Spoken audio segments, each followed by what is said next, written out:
Everybody got their seat? You good? Okay, great. So we'll be starting live in about 10 seconds. 9, 8, 7, 5. Aloha Pumihana Kako. The August 28, 2024 Neighborhood Board number 34 meeting is called to order. Welcome to our Makakilo Kapolei Honokai Hale Community Forum. My name is Anthony Makana Paris, and I serve as your board chair. We are holding and have community members online and in person at Kapolei Hale conference rooms A and B. For order and decorum, if you wish, raise your hand or your virtual hand if you're joining us on WebEx, and wait for the presiding officer to recognize you before speaking.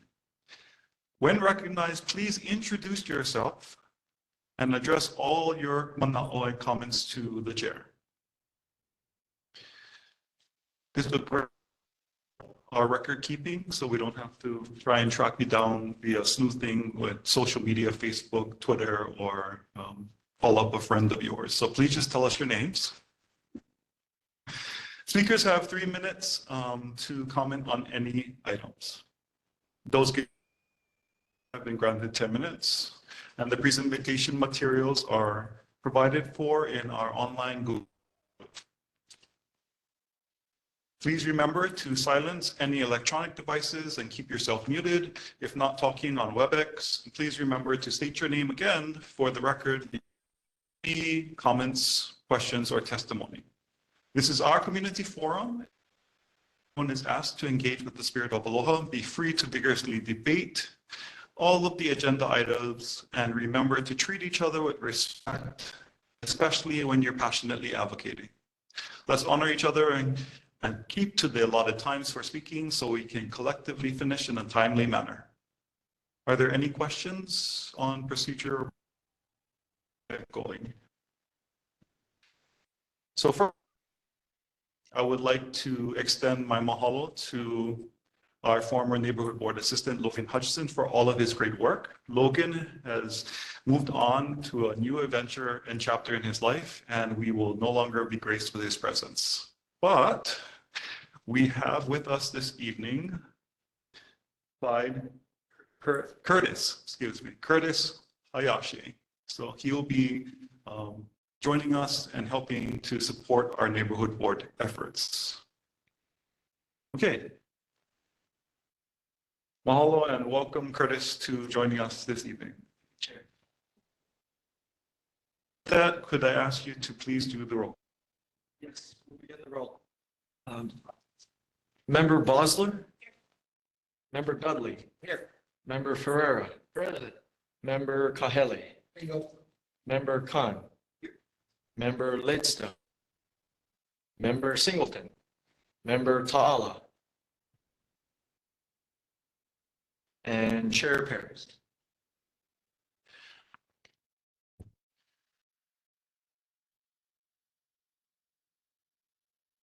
Have affirmed that we have quorum and we can take and transact business this evening. So our city monthly reports, starting with Honolulu Fire Department. Okay. Yellow truck outside of Kapolei Hale. I think they might be responding to emergency this time. So we'll circle back if they get here. So let's now move on to Honolulu Police Department. And I think I saw Corporal Hagan online. Good evening, Chair Parrish. Are you ready? Members of the board. Awesome. Good evening, members of the community. Corporal Pagan with the Honolulu Police Department District 8 Community Policing Team. I do have your stats for July.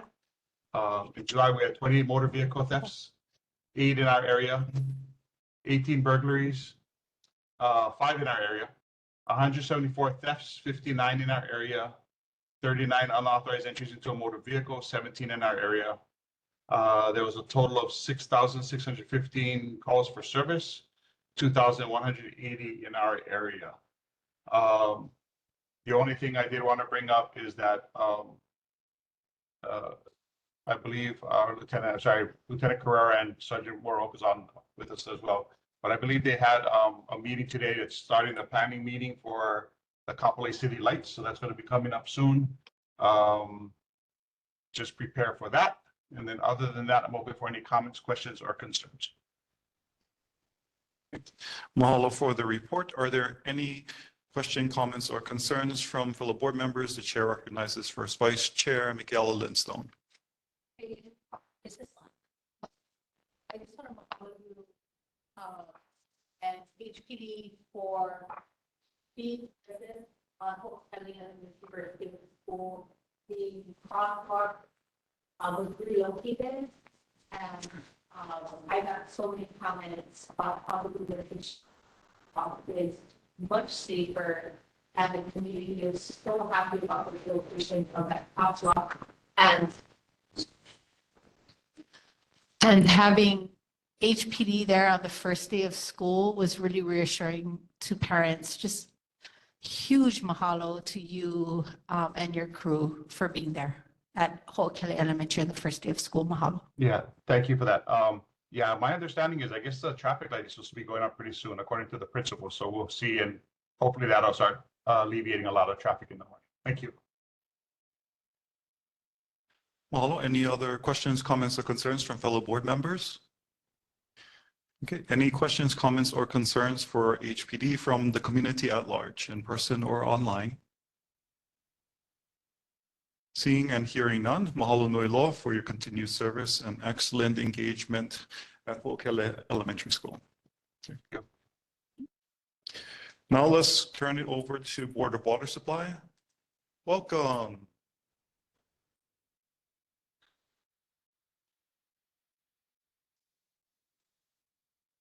Aloha. Nicole Rodwell, Board of Water Supply. Glad you guys aren't on break this month. There was one water main break in the Makakilo, Kapolei, Honokai, Hale area in July. That was on July 8th. It was an 8-inch cast iron water main installed in 2012, and it broke at 92-419 Makakilo Drive. So I only have one announcement this month, and that is our Imagine a Day Without Water event. You all have a flyer. There is some on the table. That is going to be coming up on Saturday, September 28th from 10 a.m. to 2 p.m. at Kapolei Regional Park. There is a map on the back of the flyer, so just flip it over. We are going to be having more than 15 city, state, and community organization booths with lots of interactive activities. We're really going to focus on the importance of One Water and the impacts of climate change today and in the future. We'll have rain barrel workshops, xeriscape plant crafts, and succulent mini workshops. And then we'll have food trucks and games to play and chances for small prizes. So admission is free. It's for all ages. So come on out. I'll be there. Lots of fun. If you have any questions or want any information about that, go to boardofwatersupply.com/onewaterhawaii. And if there are any questions or concerns, I'm happy to take those back. Mahalo. The chair recognizes our board member, Dr. Bosler. Thank you. Thank you so much. I remember, I'm not sure if it was you who came a few months back and we had talked about Palava getting all of these workshops and these big events. And thank you so much for bringing it to the West Side. I mean, this is wonderful. Water is so important, and water is life, and we are the driest side. So this is such a great resource for our community members to learn about rain barrel catchments and xeriscape gardens. This is really wonderful. So thank you so much. Thank you for listening to us and bringing it to us. Mahalo for welcoming us. We're really excited to be out here this year. Chair recognizes Second Vice Chair Dr. Keone Dudley. Aloha. I'm concerned about the amount of water that we have. When they approved Ho'opili, I did a lot of study on that and found that we're just at the end of our water supply. And yet we keep adding more and more things out here that were not on the books at that time. And I think that water is something that is very important for limiting the population of the islands. If we can convince ourselves that we need to get water from beneath us and not out of the ocean, when we come to the end of the water, we can't take any more population. And I think that that would be a very good thing for these islands.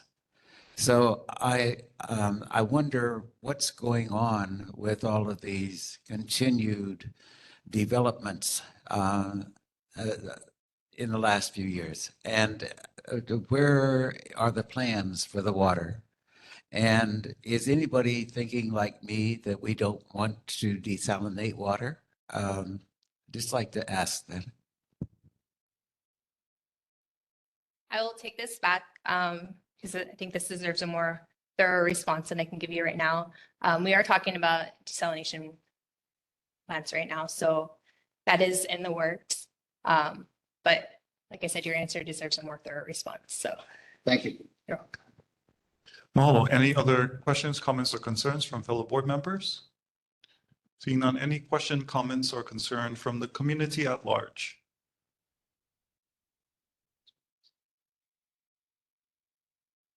Seeing none, thank you very much, and we look forward to your thorough report back to the inquiry from Second Vice Chair Dr. Keone Dudley. Thank you. You have homework. Okay, at this time, we'd like to welcome up Mayor Rick Blangiardi's representative. Is Deputy Director Keith Suzuka here with us or online? Yes, I am. Okay, aloha. Aloha. Hi, Keith Suzuka, Deputy Director for the Department of Land Management, the Mayor's representative to the Makakilo Kapolei Neighborhood Board. And I have done some good homework and I have failed in other respects, but let me just get to my homework. I guess the first one is the Skyline ridership numbers for the month of July, and it was 89,986 riders. That's a little bit up from June, which was 85,699.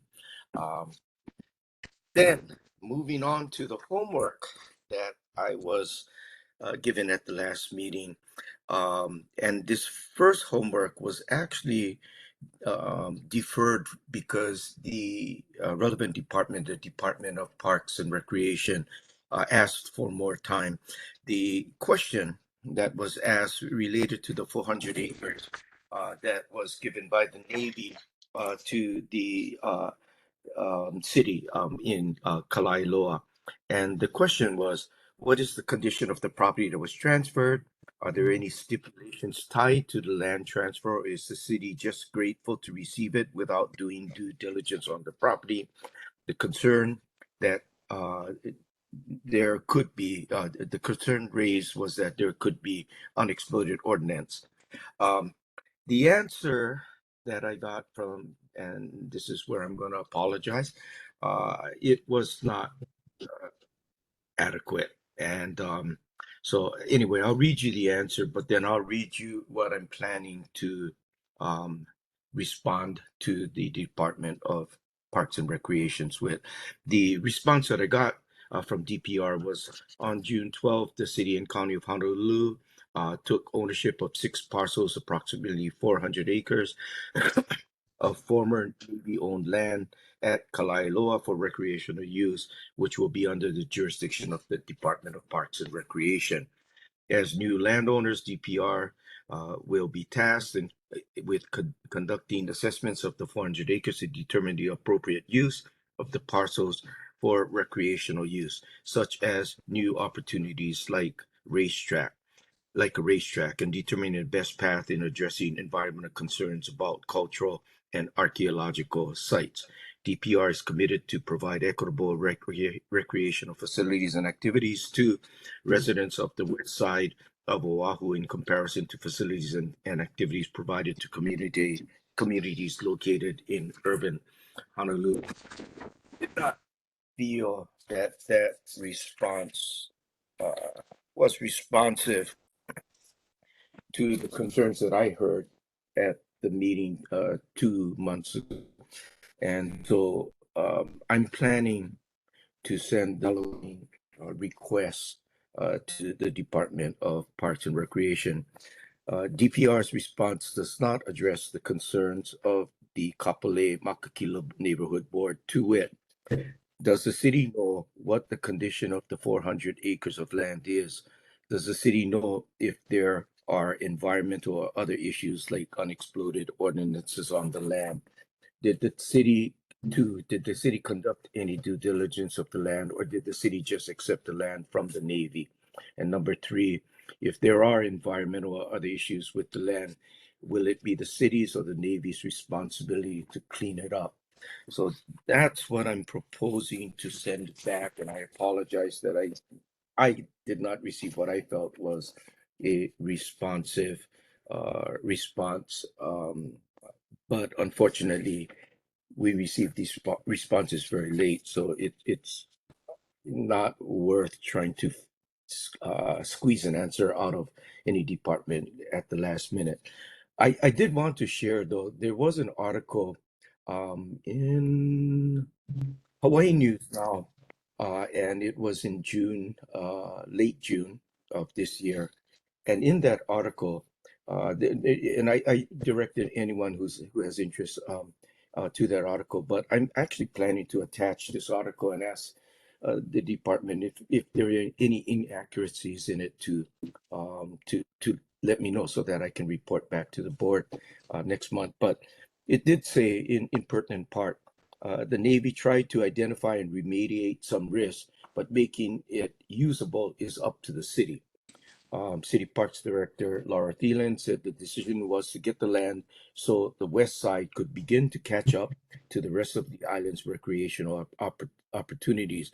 We took title to them when it's been sitting there since 1980s. So we will continue to progress. Then will come years of historic site reviews and planning for how to cover up and avoid dangerous sites such as coral pits used as a military dump. And so it seems like the answer to the questions are we took the land. We felt it was the best decision for the neighborhood, and yes, the city does have responsibilities, and we're going to have to conduct due diligence, and we're going to have to deal with them. But I think that's a more straightforward answer, and hopefully, I can bring back a more straightforward answer next month. And I apologize for not having that answer this time. The second question that was asked dealt with the racetrack site. And the question was, can land nearby Campbell Industrial Park be considered for the future site of the racetrack rather than land near the Eva Field? The concern raised was that the Eva Field is sacred land and that if implemented there, the race track could cause noise or light disturbances for the houses nearby at Kalailoa. And the response from the Department of Planning and Permitting, DPP, was that DPP does not have a record of a racetrack application and does not know where the reference site is or who has jurisdiction. Since Campbell Industrial Park and Eva Field are mentioned, if the site is in Kalailoa and under the jurisdiction of Hawaii Community Development Authority, HCDA, questions about the Kalailoa Community Development District and how such a use is regulated should be directed to the CCA. Land regulated by the LUO, the city ordinance. A racetrack is considered an outdoor motorized amusement facility, which means outdoor amusement facilities utilizing motorized vehicles or equipment and includes go-kart and automobile racetracks and theme and other amusement parks utilizing motorized amusement rides. The majority of the land in Campbell Industrial Park is Zone I2, Industrial 2, Heavy Industrial. Outdoor motorized amusement facilities require a major CUP. In the I2 district, the LDO, along with instruction for the CUPs are available, blah, blah, blah. And so the response is that I think the concern is a little bit premature until an application is made. But I did talk to the mayor about this concern as well. I had promised that I would. And according to the mayor, he basically validated the response that came from DPP. He said, as far as he knows, there is no application, and when it is, it should not be near any houses and result in any noise or light disturbances for the residents. So at least that was what the mayor told me when I raised the concern.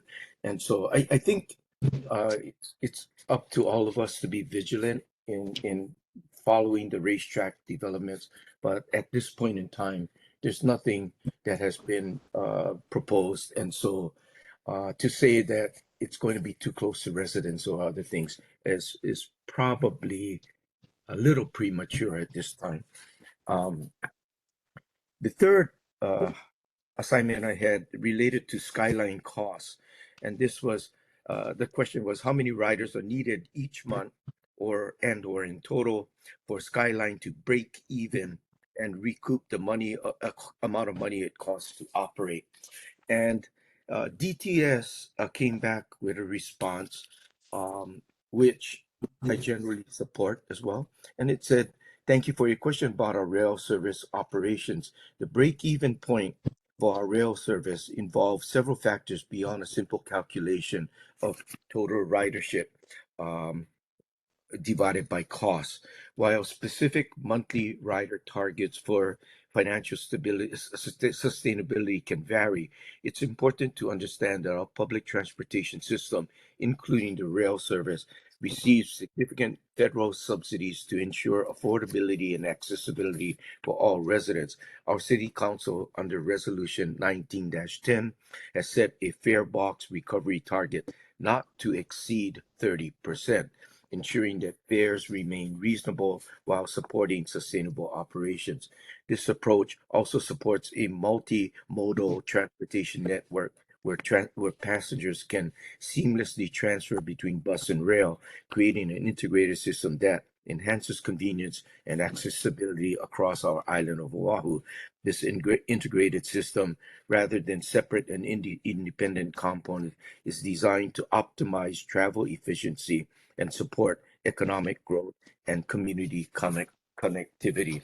The reason I think, well, amongst others, that it basically answer seems to be that we'll probably never ever collect at the fare box, and that's not the target, to collect at the fare box a break-even amount of fare revenue.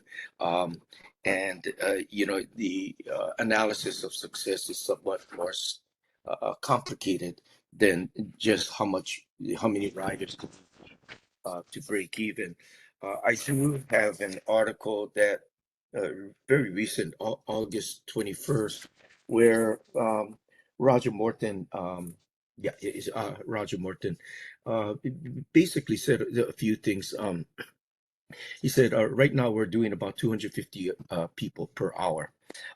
Skyline trains can handle more than 14 times that amount each hour, which means there isn't much revenue coming in for rail that costs the city $6 million each month to run. We are never going to make money in rail we are not making money in rail at this point. The city never expects to make money with mass transit, whether it is rail or the bus. Public mass transit is not profitable nearly anywhere.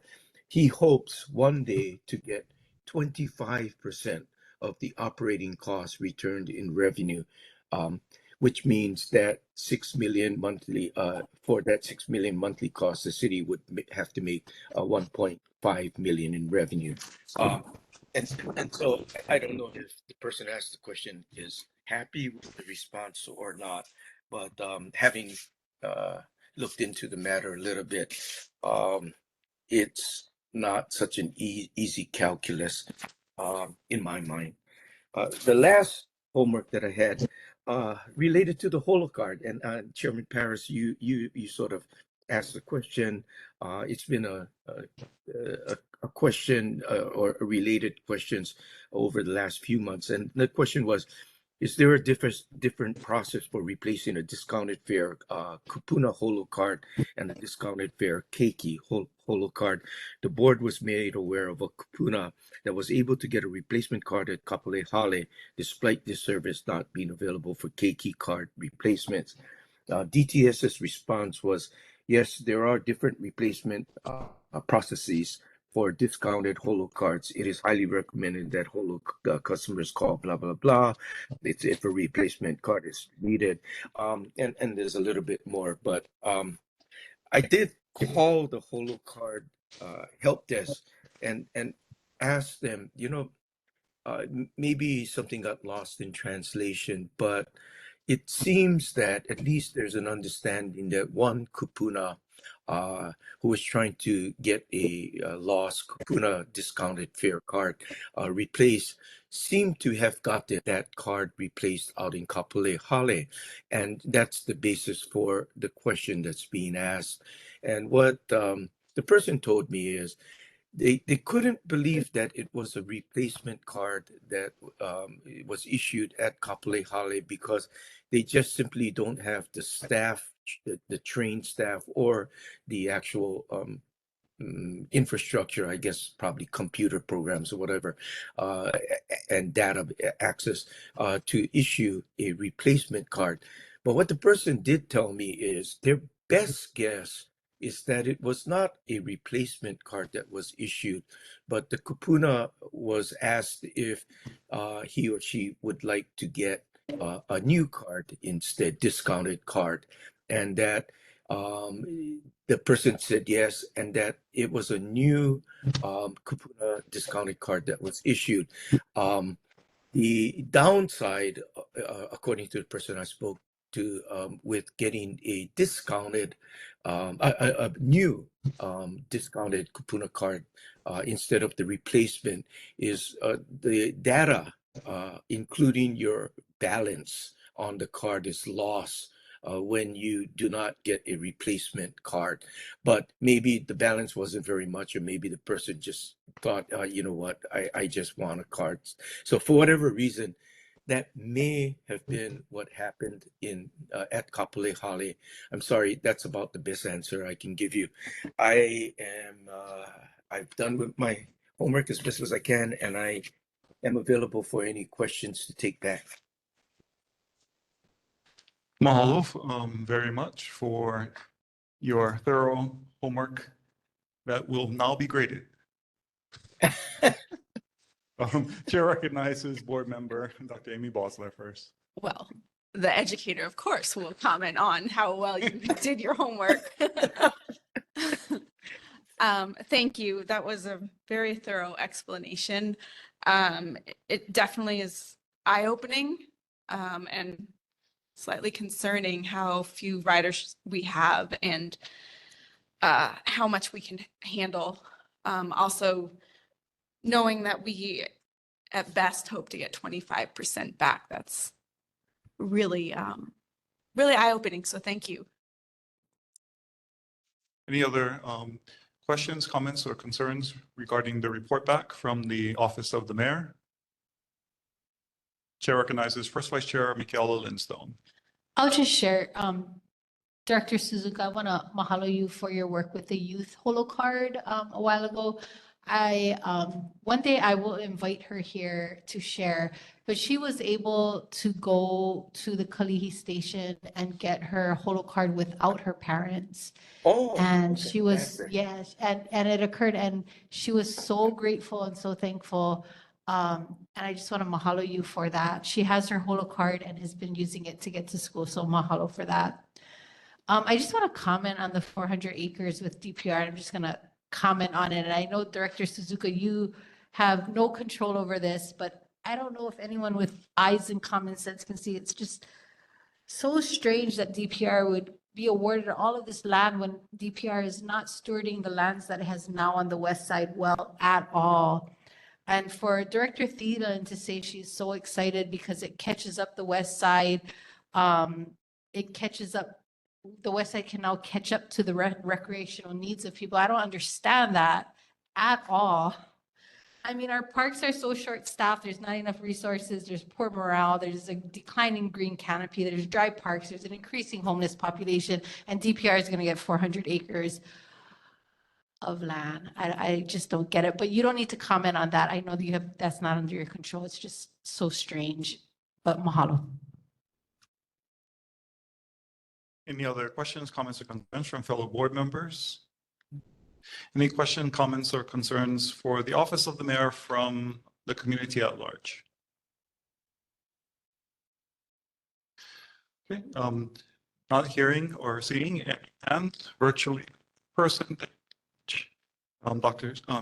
directors, for your thoroughly done homework. And also thank you for providing the verified option that if someone loses their discounted holo card, they're able to go to Kapolei Hale in order to get a new one, but their old one, including its balance, will be lost. So they can get a new discounted card if they can't make it out to Kalihi at Kapolei Hale. Mahalo nui loa for that. And mahalo nui loa for helping us to understand that our youth can get their replacement without having to have their parents there. Okay. Thank you very much. Before we, up next, we have Councilmember Andrea Tupola. So we'd like to welcome up our honorable councilwoman who is here with us in person. Aloha mai kako. Thank you for having me tonight. Goodness, there's so much to say. I want to comment on every single thing that was said so far. I will try to refrain myself. But I do think that, you know, as far as ground level information for our district, I want to thank, you know, the mayor's rep for sharing, but I think I do know a lot more of what's going on. So you guys can always ask me. I'll just make a real quick comment. If you guys do want to tour the 400 acres, I just did it 2 weeks ago. So there was 2 sections, just really small sections where there was some PFAS, which is like a little bit of a contaminated substance, but I can also share with you the letter of what the government or the military said specifically about what they would do if anything was found and what they would do to come and clean it up. But long story short, I'm sure you guys are aware that DHHL already put out a RFP for a racetrack in a separate area, actually more near the airport, and that closed already. And so they have bids on that. I would say that's probably going to progress a lot faster than this 400 acres. I also wanted to kind of implore the board. I know some of you guys are up with the homelessness, but I run a homeless outreach, but we also have this thing called Honu in the city. And it's, I won't make too much comment. You know, I think there's more effective ways to do it, but I get why we do it. And so they, from the last time that we toured this park, you know, our main thing was, what is the city doing in this area specifically? So I think they are toying with the idea of putting Honu maybe somewhere in Kapolei. So if that's something that the board wants to support, I would suggest that you guys maybe write a letter if you think that that'd be something good. If they aren't able to put Honu, you know, me and my staff have already decided that we're going to try to start up our R3 program again in Kapolei starting next year. It's just hard. I mean, I definitely think that we need more support from the city in this area to get that done. I will share that starting next year, they are going to be actually recutting all of the homeless regions, and they're going to be doing it with the HPD districts, which will help me a lot because right now in the Kapolei area, the contract is for here and all the way through Wahiawa. And I'd rather have it be Kapolei and Waianae because that's kind of like how we operate is in this area right here because these shelters service the people that I help in Waianae and vice versa, right? Some of the people come out of the shelters and then they get housing in Waianae. So all of that to be said, I did introduce a bill 41, and it's actually going to be taking out the reimbursement rates for the Humane Society. Right now, we have it set by law, like how much we can reimburse for the spade and neuter. So I'm suggesting we take it out so we can put it in admin rules and actually put it up to par with every year, as opposed to having to change the law constantly. This morning, I went out with the Humane Society and we did the walk from Ko'olina to Kahes. So currently right now, there is one family there and there's about a pack of 30 dogs that are kind of right where that path is. So I made a plan with them today about cleaning the cliffside as well as I think I have a good plan on how we can possibly take care of the dogs and also the auntie that's over there. So long story short, I mean, there's a lot of other things going on in the district that I'm involved with, but I'll just open up for questions if you have anything specific for me. Oh, and congratulations to Kapolei Library. I did go to their 20th celebration this past Saturday. It was wonderful. And we have a wonderful branch manager, Justin, that is a great administrator, but also like sounds like a pastor. He's like a really, really good guy and he's taking care of the library so well. So all of the programs that are there, I really think that it's been benefiting the community. And luckily the Royal Hawaiian Band played at the 20th as well. So I'm open for any questions. Mahalo nui loa, Council Member, for your continued diligence on behalf of our district. Are there any questions or comments from fellow board members? Chair recognizes second Vice Chair, Dr. Keone Dudley. I just want to say, if you can stay around for the community section, we've got somebody who's going to do a presentation that I think you're going to be interested in. Okay, I will stay. Chair recognizes Board Member McFerrara. Hello. You said 20 years for the library. I thought for a second you misspoke, but I'm thinking about it. I remembered when that library first opened. It's crazy, right? Right? It's like, how do we get to 20? We opened the library. We didn't have books for it at the time. So it was just a big building with shelves and eventually we got books. But it's so refreshing to hear that even after 20 years with everything that we've got going on with technology, we still have a library. And it looks nice. And it looked nice. But God, it kind of shook me awake to hear 20 years for the library. It's like, wait, we just opened it. Anyway, thank you for everything that you do. Thank you. Any other questions, comments, or concerns from fellow board members? Chair recognizes Board Member Dr. Amy Bosler. I'm so sorry. I do not mean to be so talkative tonight, but I have questions for everyone. I do help a lot with animal rescue. And so when you're talking about that path, I used to run it. I've walked it. I've taken food there, water there, helping the animals a lot. So just hoping you have all of the local rescues helping you with this and you're not just removing pets. Well, I can't do any of that. So when I went out there with the Humane Society, they had a plan, which I don't know if is the best, but I work with other groups that I think, one of the dogs just had a litter. So there's like little tiny ones that I think maybe we should prioritize. So if you would like to help me, you're more than welcome. I am still an active foster, but I have 6 right now. So thank you. Any other questions, comments, or concerns from fellow board members for the Honorable Councilwoman? Hearing none from the board, let's open it up to community at large. Any questions, comments, or concerns for our city council member?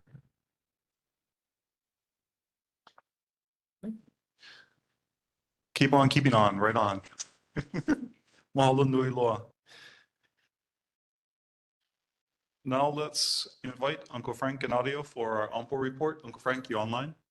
Yes, I am. The Citizen Great. Advisory, can you hear me?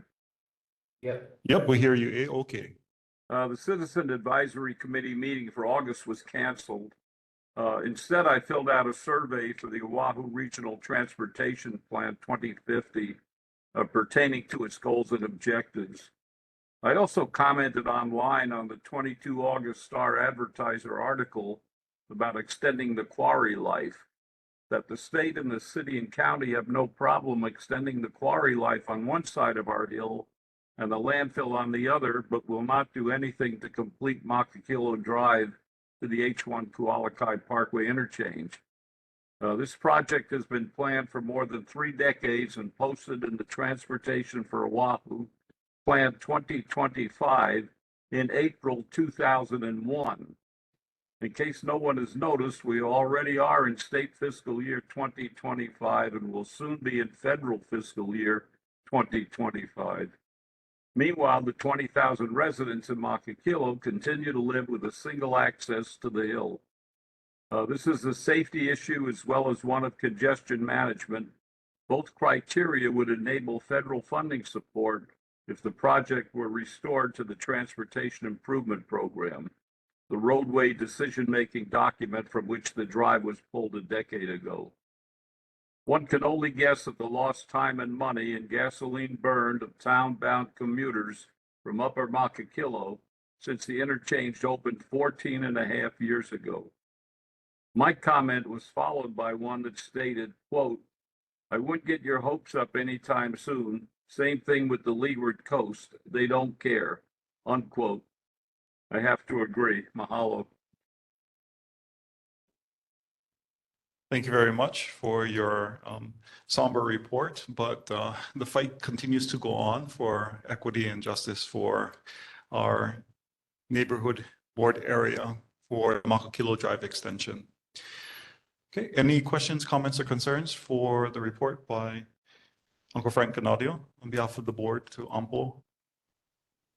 Any questions, comments, or concerns from the community at large? Hearing none, thank you, Uncle Frank, for continuing to do your due diligence. Just to check, is the comment period already, Paul, is it finished already? I'm sorry, I couldn't catch your question. Was the comment period already completed?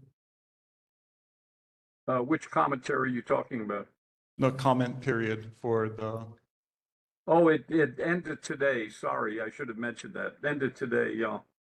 It had to Okay. do with transportation objectives. I put in what I thought was reasonable. so it ends tonight at midnight or it ended yesterday? I don't know if they said 28 August, so it might be good until midnight. Okay, with that, I would, from the report of Uncle Frank, I would beg the board to add as a new action item that we take a affirmative position to reiterate our standing position on the Makakilo Drive extension and submit for review. It's been moved by Dr. Keone Dudley and second by Board Member Hale. Now we open up to public testimony, recognizing we already have a resolution on this. So all we're doing is authorizing me to send it and reminding the powers that be that this is our position and please, please, please consider it.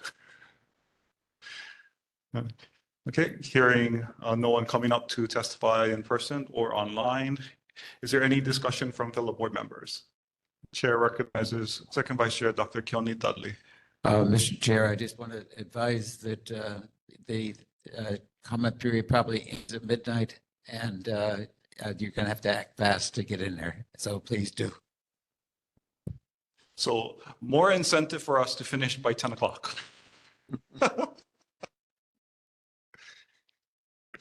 Okay, any other further discussion? No, hearing none. Discussion and testimony is now closed. All those in favor say aye. Aye. Any opposed say ole. Any abstentions say kanalua. Hearing none, the chair calls it unanimous. Okay, with that, now let's move to Honolulu Fire Department. I believe you're online and able to join us for your report.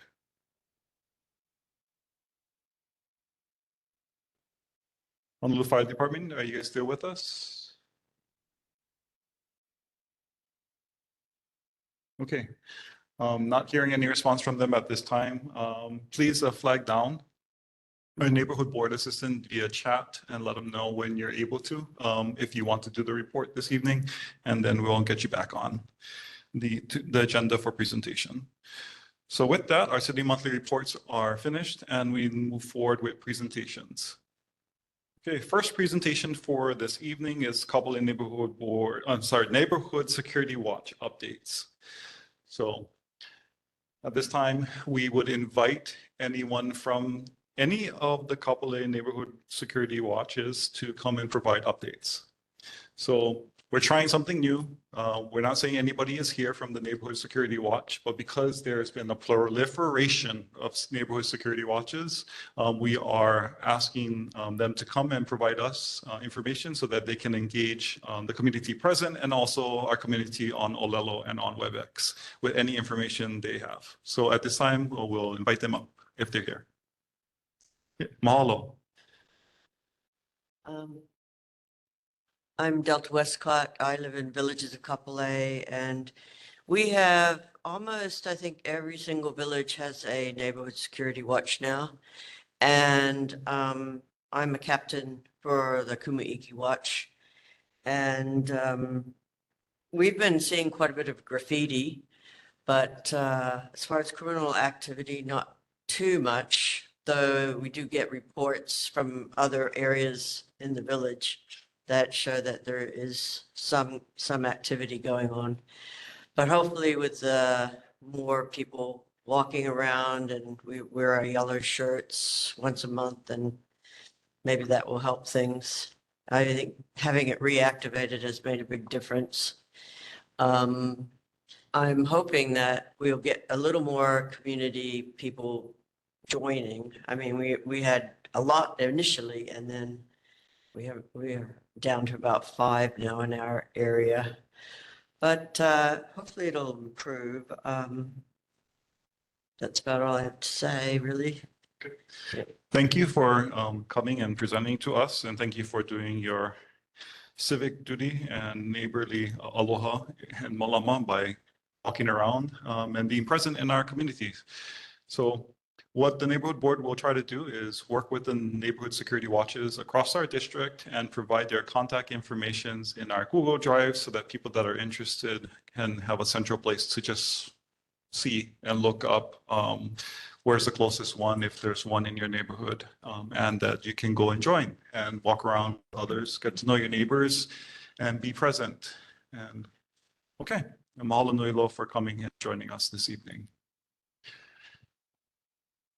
Any questions, comments, or concerns for the presenter or on the Neighborhood Security Watch initiative in general?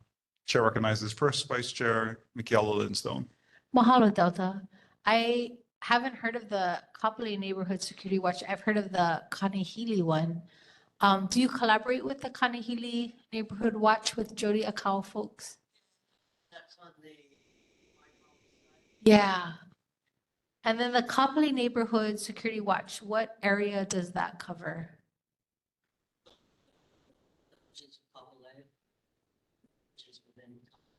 Does it go up to Makakilo or mostly on the flat plains?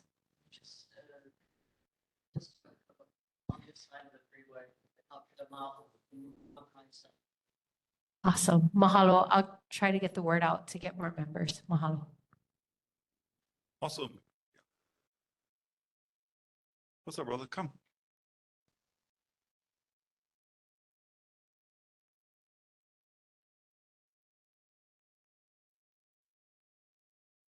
Lo mai kako o lo pakako ino o aminolo mai au.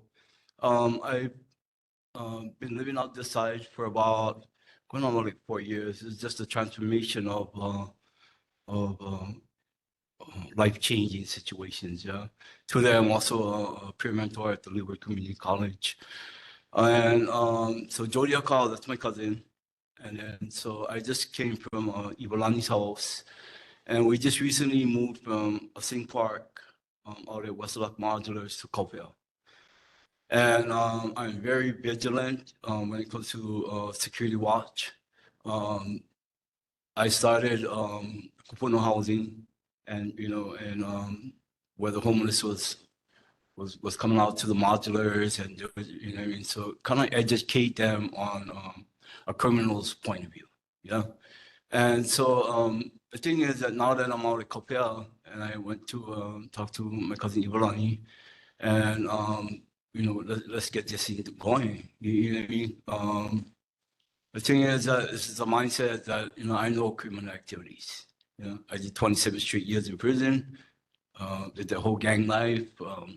I was a taker of the community. Today, I'm in the position where I'm able to give back to my community, and wanting to connect with, get this thing going with neighborhood watch and stuff like that. We ended up catching the guy out that was graffiti the state truck out in Sing Park, and I would argue on Toba and say, hey, let me go clean this thing up because this is my way of getting back. But I really want to get with you, and we can exchange contacts and stuff like that. But I was out there at Evelyn's house. She has 2 I guess golf carts and stuff like that, and it's not working anymore. It has Copel security. I think it's actually, what's wrong with this. So, I have people that can come out and check it out. It's just something about it's out of service and stuff like that. So that really helps. That really helps and stuff like that. And also, working with HPD, and situations where we were at a neighborhood board meeting. And I put it out there. I said, it's not a good thing. It's amongst politicians and HPD to talk about what is the ratio. Yeah? What is the ratio of putting it out in public and letting the public know that there's one cop to 4,000 people. That's because I was the type of criminal. I was very methodical. So if I knew what was going on and how much position of cops had, then I knew where to go and start something over here and attack over here. Because right after that whole thing at Honolulu, somebody came with they came with an excavator right into the bank and took the whole machine and still never get caught. So the thing is that it's for me, it's I'm just putting it out there that that is something that needs to be kept low. You know what I mean? Because you got criminals out there that they pay attention to these things. You know what I mean? Well, they only got this much over here. Well, I'm gonna go over here. I'm gonna cause some stuff over here, and then we can go over here and attack over here. You know what I mean? And that's how the criminal mind works. So that's what I bring to the table. And that's why, my cousin Jody, she's like, wow, finally came to the light, you know what I mean? But it's my way of giving back to the community. And like I said, just moved out to Kopia. And I really want to get involved, about all this graffiti guys and stuff like that. And I also been working with Hawaii Youth Challenge Academy for about 2.5 years and voluntary mentorship. I mentored 7 kids. 2 of them is back in school with me at Leeward Community College at the Waianae Moka campus, and the other 5 is in the military. And we're talking about kids that wants to be gangs. And I instill into them and let them know, these gangs, GANGS, it's going astray, nothing gang stupid. That's what it is. But the thing is that as me learning to gain their trust and be able to make them into team players, together everyone achieves more. As a team, we can move in one cohesive unit. Because the same park was real bad. We got the homeless behind there. They were trying to break into cars and stuff like that. And I had a bunch of guys that we was doing the neighborhood watch, and they wanted to go down there and smash these guys. I said, oh, we don't do that. So today I work with them all over there. Every food bank that we do, I got boxes for them. I feed them. I do at least 3 events a week. So I got pans of food. I go down there to see Uncle Lionel, take care of these guys and stuff like that. And today they work with us. Today they go out there, I got a box of bags that I bring for them.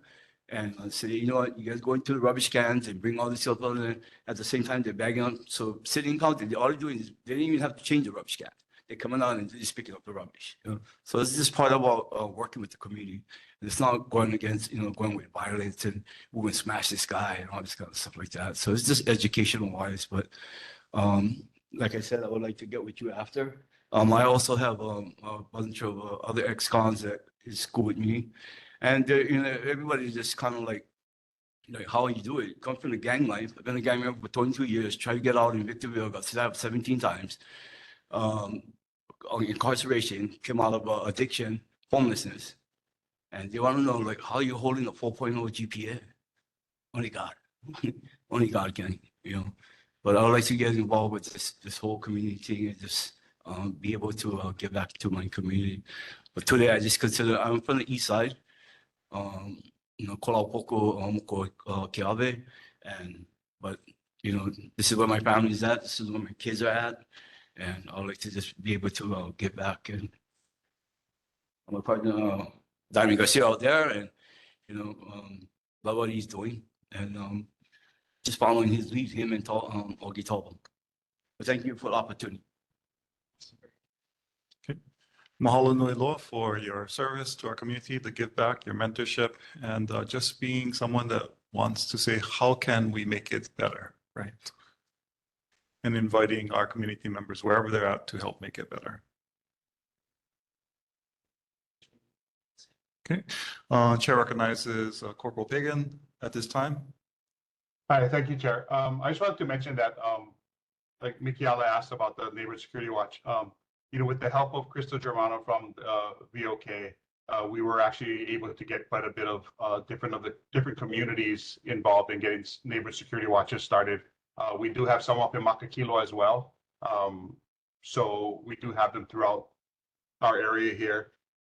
in regards to the comment from Anna about the giving out the number of policemen that we have in the area. The reason we do that is to let the community know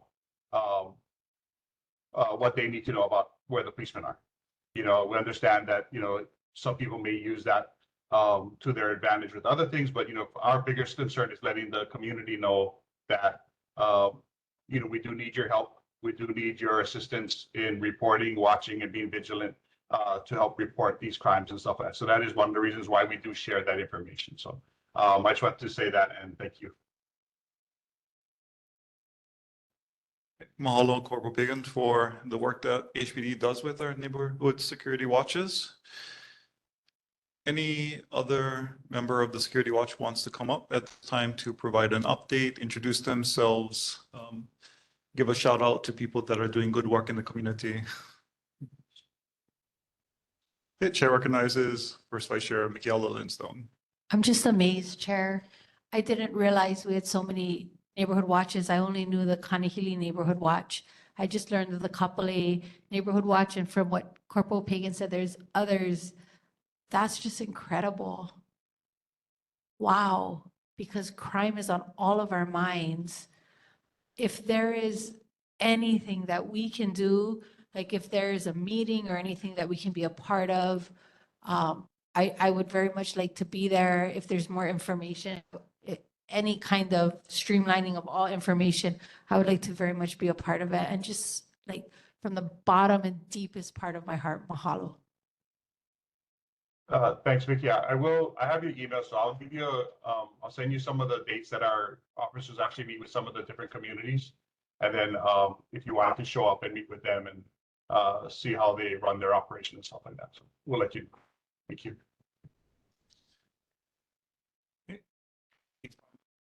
Questions or concerns regarding the neighborhood watch situation? Hearing none.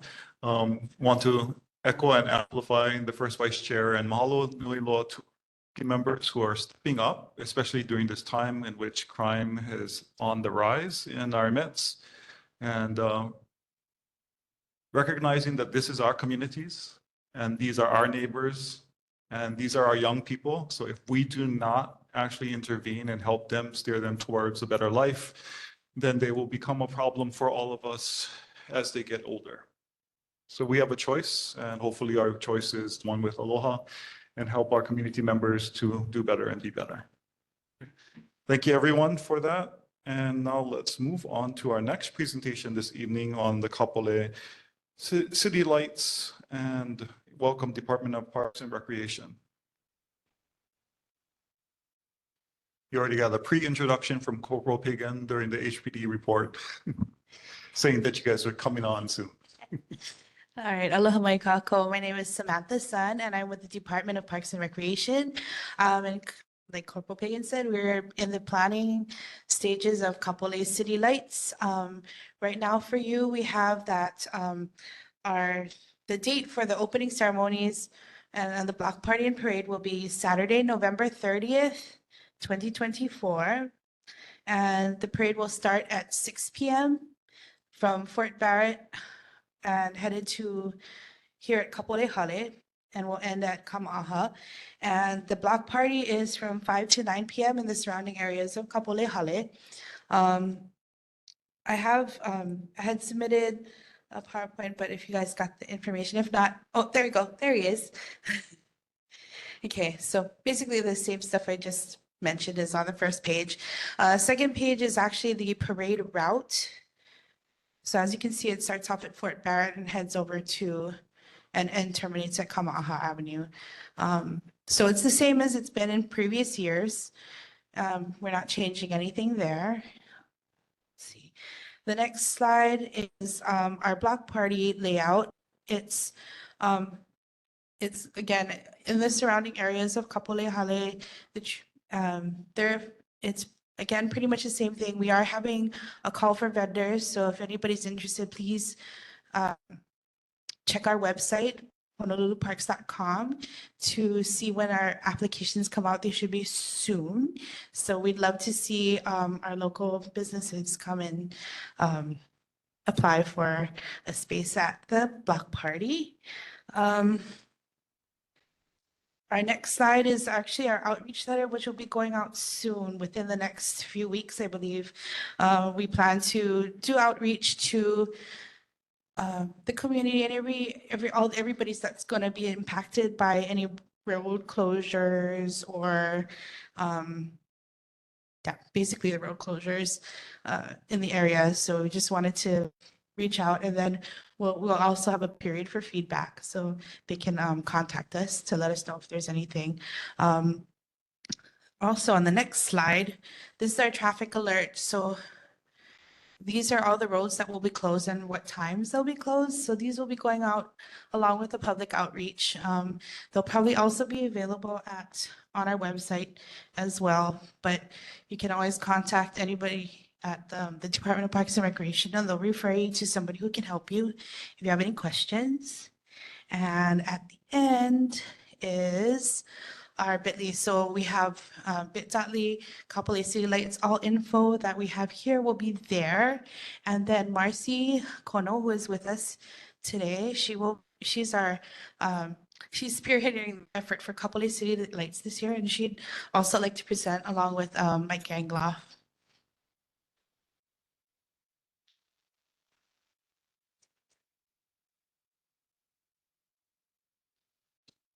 You had a question, sorry. Yeah, I had a quick question. We go every year as well. It's wonderful. Love this. Great part of our community. I know if just a suggestion, could you put up somewhere on your information suggestions for parking? Because most years people are going in the vacant spaces that are becoming more and more built up. So I know if can walk, but people coming from Upper Makakilo, maybe I guess bus, or if there's suggestions on safe places to park so we're not parking in lots or getting ticketed. And thank you. Yeah, thank you for that. We can absolutely add that. So thank you for having us. If you have any further questions, I did want to share that our event is mainly going to be the same as years past, very similar to last year. But one of the changes we will be having this year is including our nonprofit organization of Show Aloha Challenge. So Mr. Mike Gangloff is here to share. So he's going to be joining us for our event this year. Part of our tentative plans will be to use this lot, I believe it's 59A, to also do some activities as part of our block party. And then we had just had a discussion this evening as to what else we wanted to add for the community out here.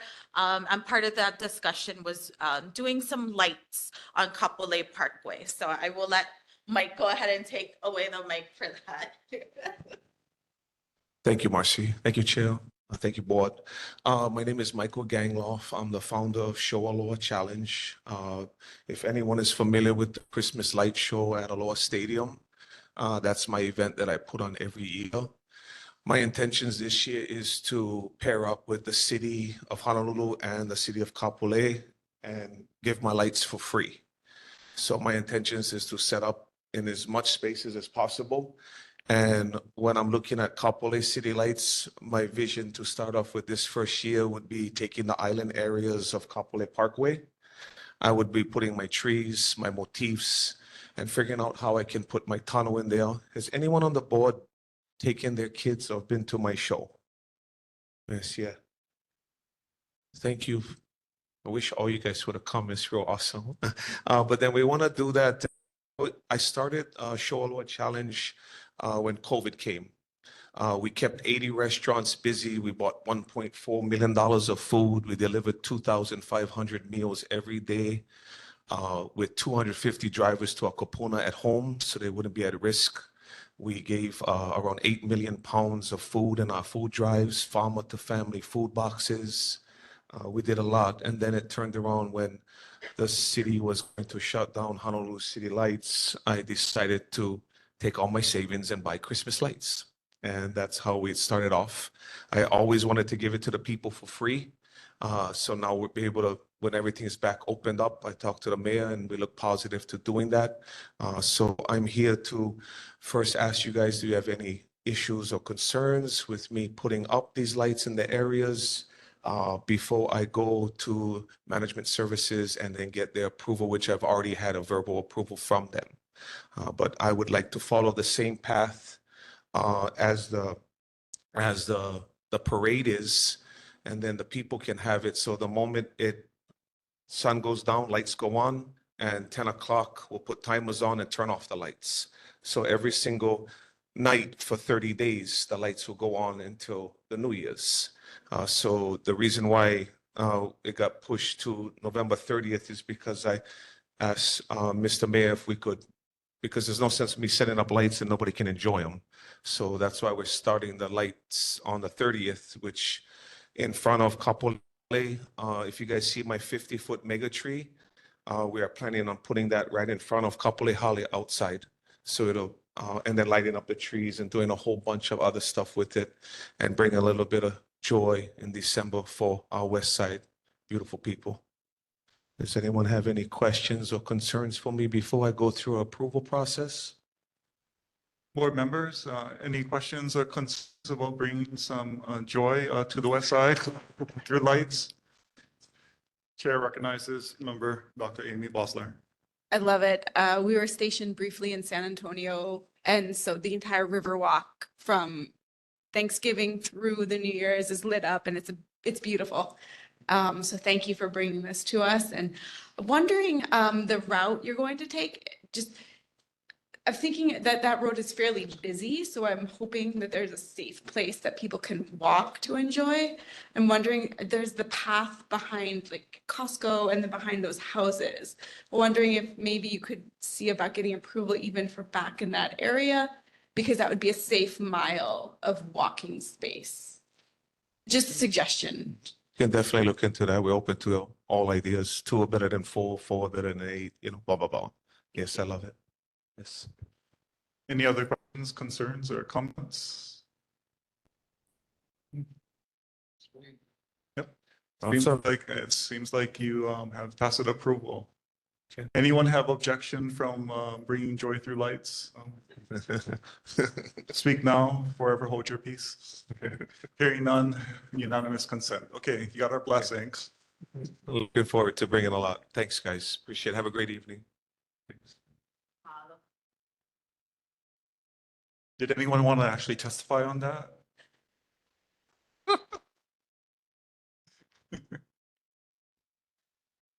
Yeah, no approval from our board, but indication that we're supportive of the intent. Yeah. Okay, mahalo nui loa for the presentations on Kapolei city lights and the joy-filled lights that will go in our medians or perhaps along our walkways. Any questions, comments, or concerns from the community at large regarding the presentations? Chair, recognize online community member Karen Polk. Thank you, Chair. Karen Polk, Executive Director, Kapolei Chamber of Commerce. I just want to start by saying big mahalo for changing the date to November 30th. The Nanakuli Christmas on the Ave has been on the same day as the Kapolei City Lights for about 3 years now. So that is actually a huge, big plus, I think, for our West Oahu community at large. I would like to ask the representatives from the city parks to please reach out to me. I've emailed them several times, and I have people asking me about the parade. And so if I could just respond back to me and reach out to me, that would be great, so I can pass along the information to all our community members and businesses who want to participate in the parade. That would be great. Mahalo. I'm so sorry there's been a delay in answering you, but we will get back to you as soon as we can. Emails will be forthcoming. We've been getting a lot of inquiries, but to make the process fair, we don't tell you when they're going up until there's a press release, and then they're all up there. So it'll be within the next few weeks. So. Okay, if you could just give me a message that I can share with, I have about multiple businesses that are reaching out, and I can share that message back with them. That would be great. Absolutely. Thank you. Happy to connect people in our community forums. Okay, any other community questions, comments, or concerns on the Kapolei City Lights or the joy-filled bringing of lights to our community members. Chair recognizes Val Tuiloma. Aloha, everyone. Valerie Kupi here, Tui Loma, Outreach Director for Regions 3 and 5. I'm just curious to know, is there talks or ideas of maybe having shuttles or specific parking areas for people to park and then shuttles bringing them to the parade and back to certain parking areas possibly, maybe to alleviate the crazy parking situation that's going to happen or take place? Maybe that's an idea that you guys can kind of stumble upon?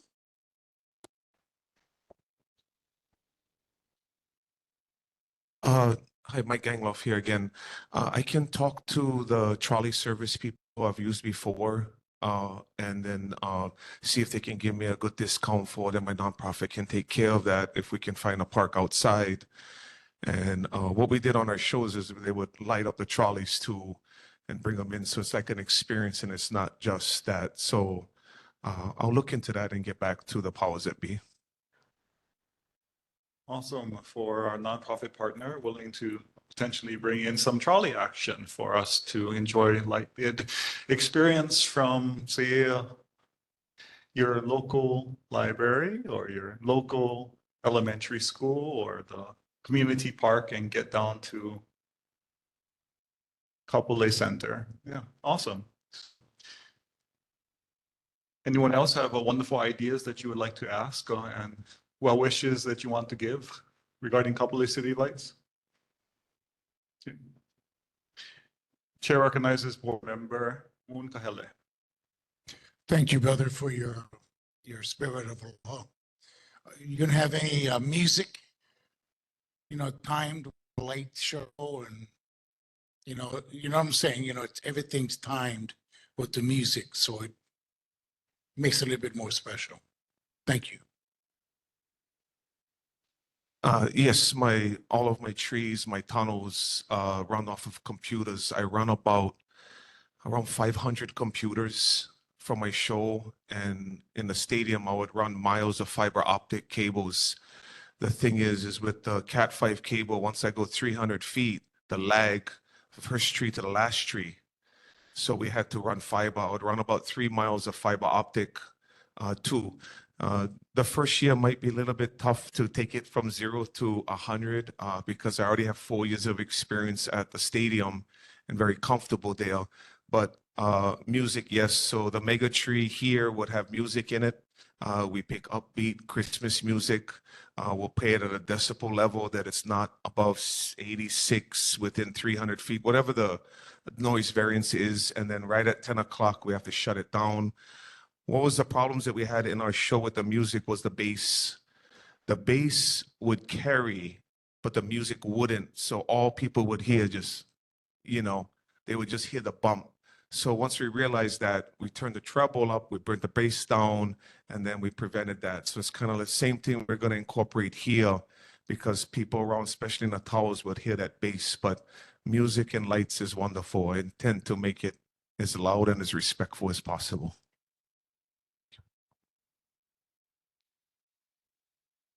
Anybody else want to ask Santa Claus for something? We might just get it if we're good. Very possibility, yes. Mahalo nui loa. Thank you, community members, for your suggestions, and thank you, Parks and Recreation Department and our nonprofit partners to try and help make this work. And thank you for Kapolei Chamber of Commerce and the businesses that want to jump in and get involved. So stay tuned, everyone, and let's make this year a year to remember. Okay, mahalo nui loa. If there's no other questions, comments, or concerns. Okay. Seeing none, let's move to our final presentation this evening at Leiwili Kapolei Project Update. This is the new plan development for the villages of Kapolei in the northwest corner, and inviting up members from Makakilo Development and Michael's too, which is okay. Okay, welcome, Velina. Aloha, Chair Parrish and fellow board members. I'm Chris Flaherty with the Kanakea Development, and we are partners with the Michaels Development Company on the villages of Kapolei, northwest corner. I have my partner, Patty Barbie, here with me. We're here just to provide an update on the villages of Kapolei. we presented back in April what our plans were. So I don't know if we have the slide presentation, Keegan.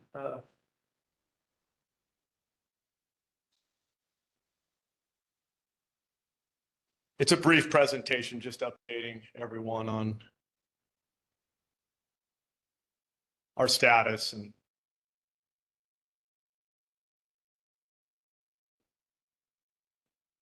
oh, there we go.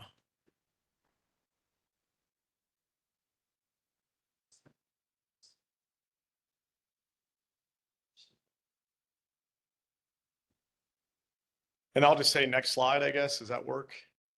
Perfect. I already mentioned it's a partnership between Ikenikeya Development and the Michaels organization. We spent a lot of time updating the plans after listening to the community. Next slide. The anticipated development program is between 700 and 900 units, consisting of 6 residential buildings. They're all affordable, a majority of which are rental, and a majority of which will be 60% AMI and below. We will try to hit 140% AMI to 60% AMI, which is the missing middle workforce housing. And as I mentioned earlier, a majority is rental. We do have some for sale product, condo townhome type homes. This 95,000 square feet of versatile commercial space. We have a lot of high quality green open space and recreational spaces, and it's truly a mixed use community with residential above retail. Next slide. If you're not familiar with the property, it's the open green space currently there on the corner of Fort Barrett and Farrington Highway. Next slide. As you can see, the area in the purple consists of 2 172 unit, 6-story apartments, all residential, multifamily, affordable. That will be our phase 1, and they will all be for rent. We will be applying to HHFDC in February for an allocation of tax credits, and that will be our first phase of the 770 to 900 units. The both items that are below B and C, the purple, those are the for sale condo townhome type product, the 2 buildings labeled D. Up in the upper corner, the yellow portion, the L-shaped, the L on its side, that is the commercial portion along Farrington and Fort Barrett, consistent with our plan from its inception. Building A is residential over retail. And that will probably be what is going to be phase 2 for us. The east section is the same, residential over retail, with commercial fronting Farrington Highway as well. Next slide. As you can see, the first phase is the 2 buildings, the 6-story residential over podium parking. One thing to note is the total building height is 71 feet. Both buildings contain 344 units of 1, 2, and 3 bedroom units. Next phase. And with that, I'm going to introduce Patty Barbie to talk about our project. Aloha ahi ahi. When we first started planning the project, our intention was to weave into the community like a flower lei. But after we got some guidance from Chair Paris and Kupuna, Shade Kane, and cultural expert Kamana'o Mills, we decided to rename our project from Haku Kapolei to Levili Kapolei. And Levili has 2 words that's put together. Le is the garland, and vili means to weave. So when we put these 2 words together, it better represents what we're trying to do, was to weave into the community like a flower lei. So I hope we did a better job, Chair Paris. Mahalo, Patty. Next slide, please.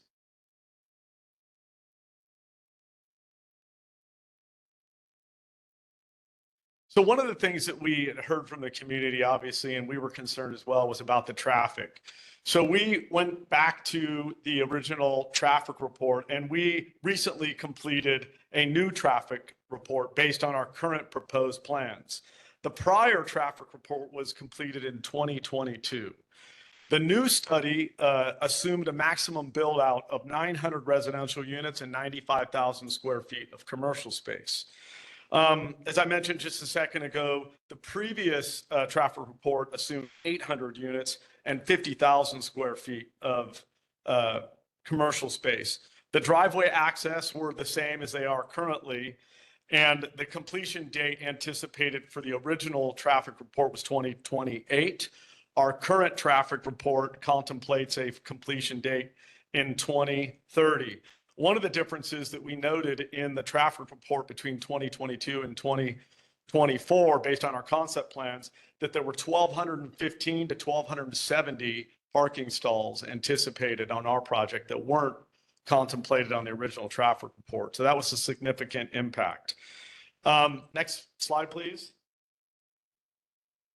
For the first phase, there will be a parking deck on the first floors containing parking for automobiles and bicycle storage for 208 bicycles, 18 short-term and 86 long-term for each building. As well, we'll have on-site parking for the sufficient automobile coverage. There'll be 182 parking stalls, so basically a little over 1-to-1 at Building B, and 189 stalls for Building C. There'll be 2 loading stalls provided within each building. Next slide. One thing that we found that even with increased proposed use in terms of density, the only reduction in levels of service was one direction. It was northbound in the PM peak period. So it went from C to D. And what that means is otherwise there were no changes of level of service from the prior study.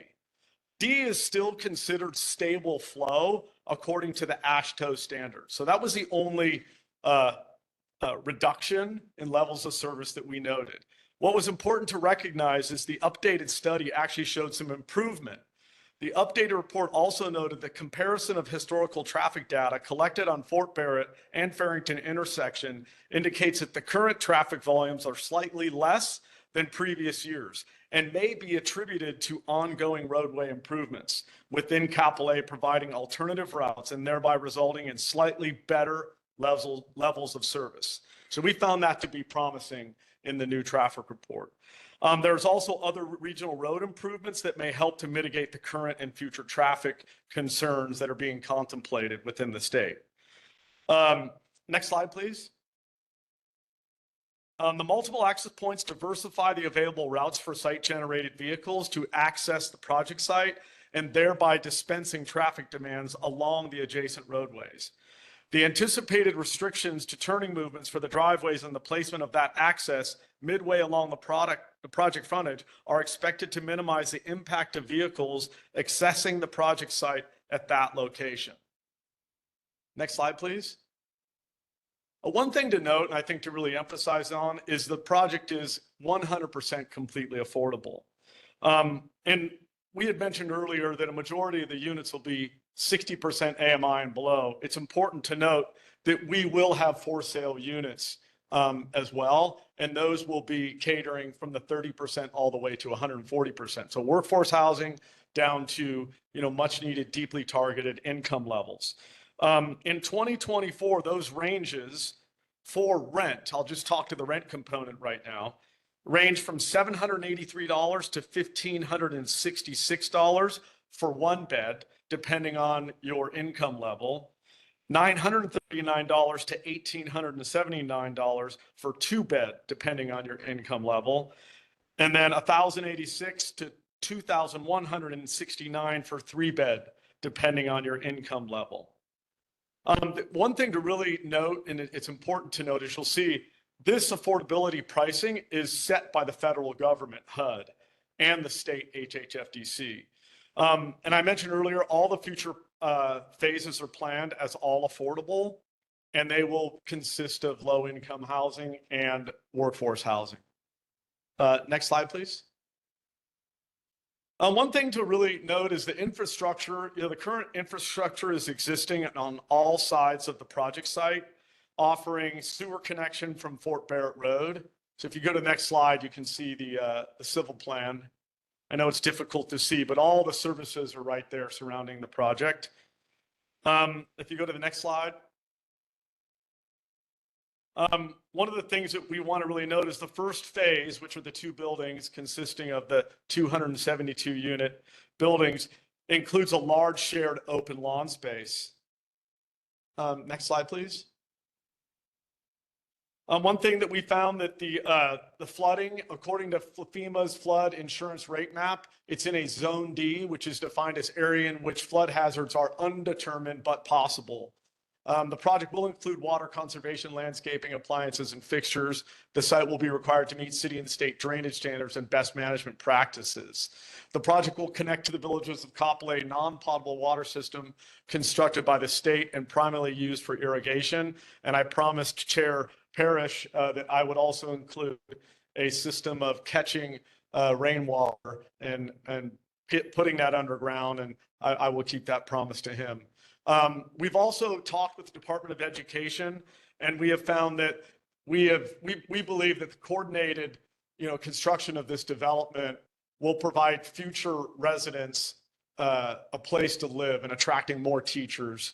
And that'll help with capacity issues, and I think it'll help with the school needs as well. Next slide.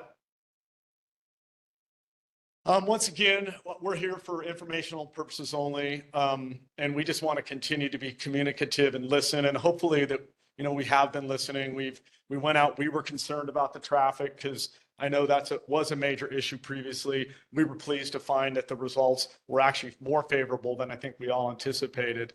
And so, if anybody wants to reach out to us and talk to us at a separate meeting or anything like that, we're also open for questions today. Daniel Simonich, who's with the Michaels organization, could not join us tonight. But with that, that concludes our presentation, and I want to thank you for your time, and we're here for any questions. Mahalo nui loa for coming to our community to provide an update on the Leivili project in northwest corner of villages of Kapolei. At this time, we'll open up for questions, comments, and concerns from fellow board members, recognizing Dr. Amy Bosler first, and then board member McFerrer after. Thank you. One of your slides had said there was planned to be ample parking for the residents and the commercial uses, but to be clear, there's no underground parking. Oh, yeah, very good point. There is no underground. That was one of my notes. There is no underground parking contemplated at this property. Okay. And then just wondering, I know a lot of times people, are there going to be limitations on how many parking stalls per unit? Because I know many times there's more than one vehicle in a household. So then where will the residents be parking? Because they can't be parking on Farrington or Fort Barrett. Very good question. We've struggled, here on our previous projects, especially on Oahu and Maui, with parking.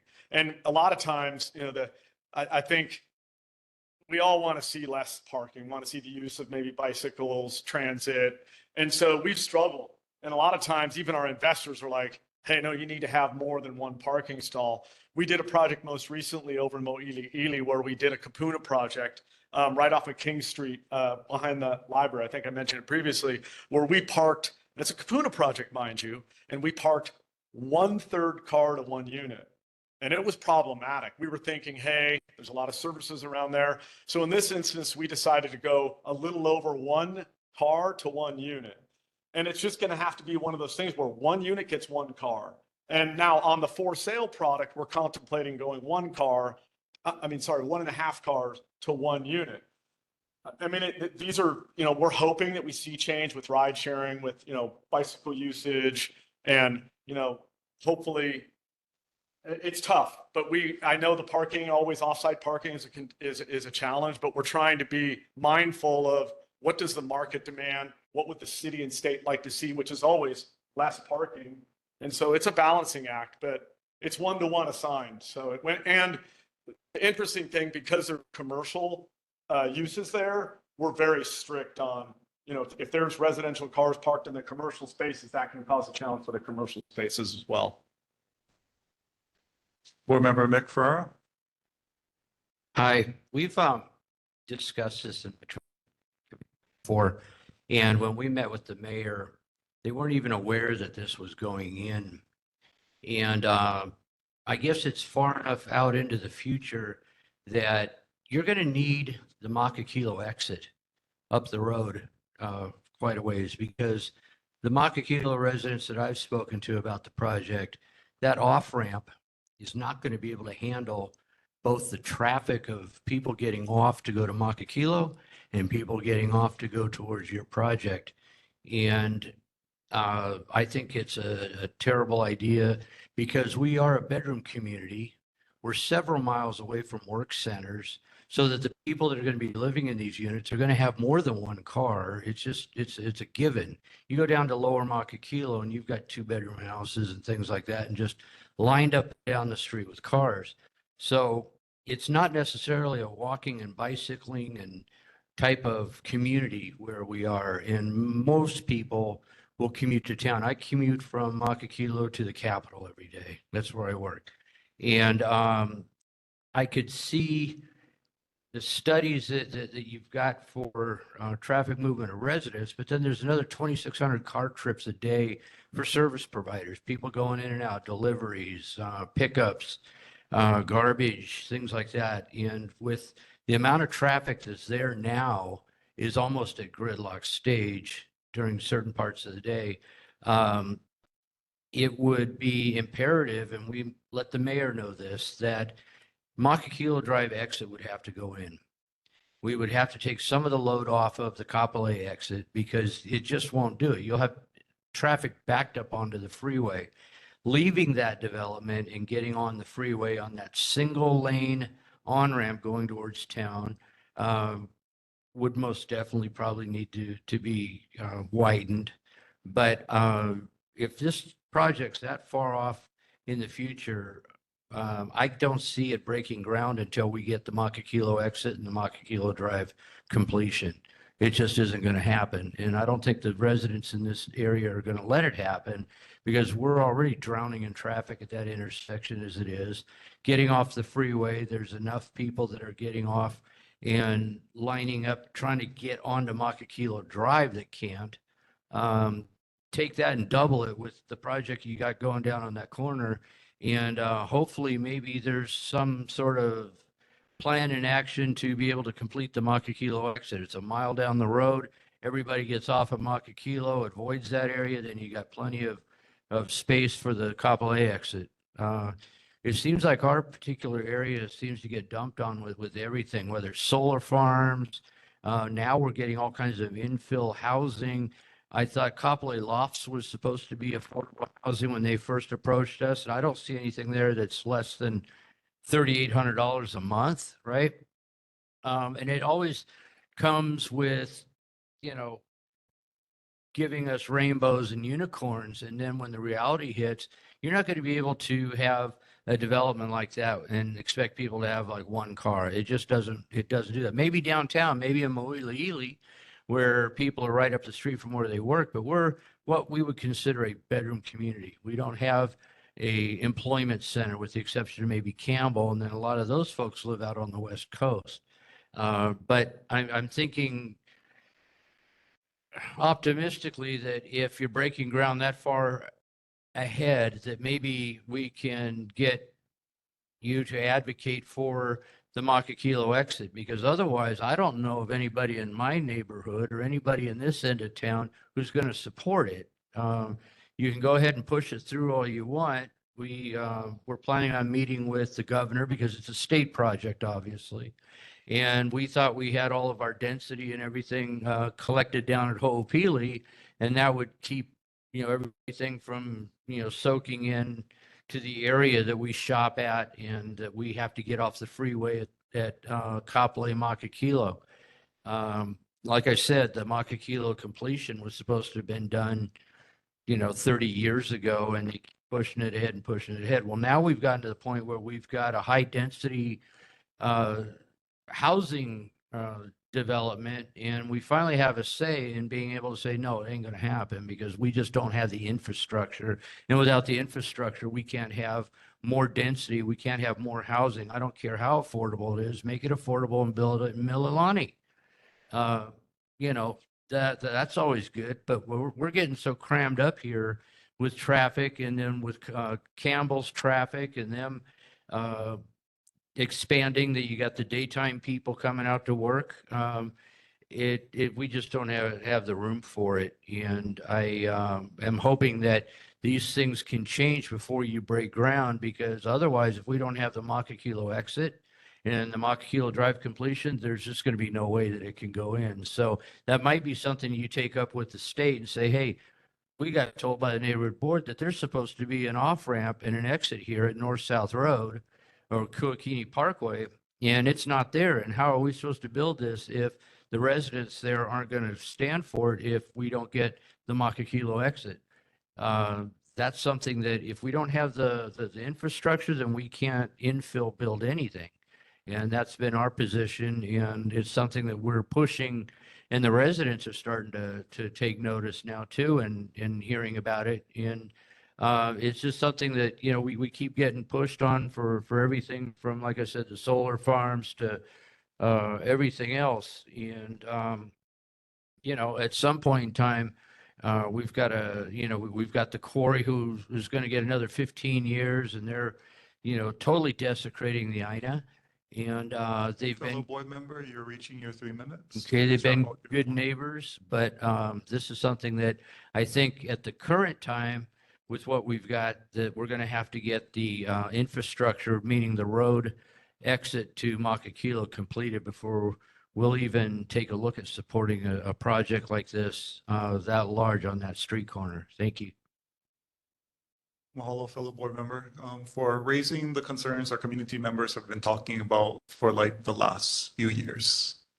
And it's not just unique to your particular project, it's also the same message we're sharing with DLNR, who's going to be putting up affordable housing by UH West Oahu, and the Department of Hawaiian Homelands is building out more homesteads. We're not against housing, but we're against housing when it's going to decrease everyone's quality of life because of lack of infrastructure. And it's not your fault, but we need your assistance to communicate to the powers that be that you can't keep dumping on the west side. So with that, recognize Second Vice Chair, Dr. Keone Dudley. Aloha. In the first place, I want to say, I think your companies are very fine. And, you know, you've done building out here before. It's been affordable. Like to see affordable housing. But I do have to agree with everybody else also. I would just like to bring up, and I'm glad the Board of Water Supply is still around. You know, when I was born, there were 2 billion people in the world. When I was 40, there were 4 billion people in the world. I'm 85 now. There are more than 8 billion people in the world. By 2060, we're expecting that there will be 16 billion people in the world. Nobody knows that. The UN teaches it. They scream loud and clear, but the US just doesn't pay attention. We're out of water. There are going to be billions of people. They say 1/3 of the people in the world will not have clean drinking water. And we're talking about by 2080. So, you know, we got to do something about the population. The world cannot support 16 billion people. We have to start thinking about that, and every one of us here has to start thinking about that. So I just wanted to throw that out. I think that it's an important point, and as we build, we need to realize, you know, that maybe we need to look at other things rather than building. Thank you. Chair recognizes First Vice Chair Michaela Lindstone. Mahalo. This seems to be a revised and updated report from the previous one.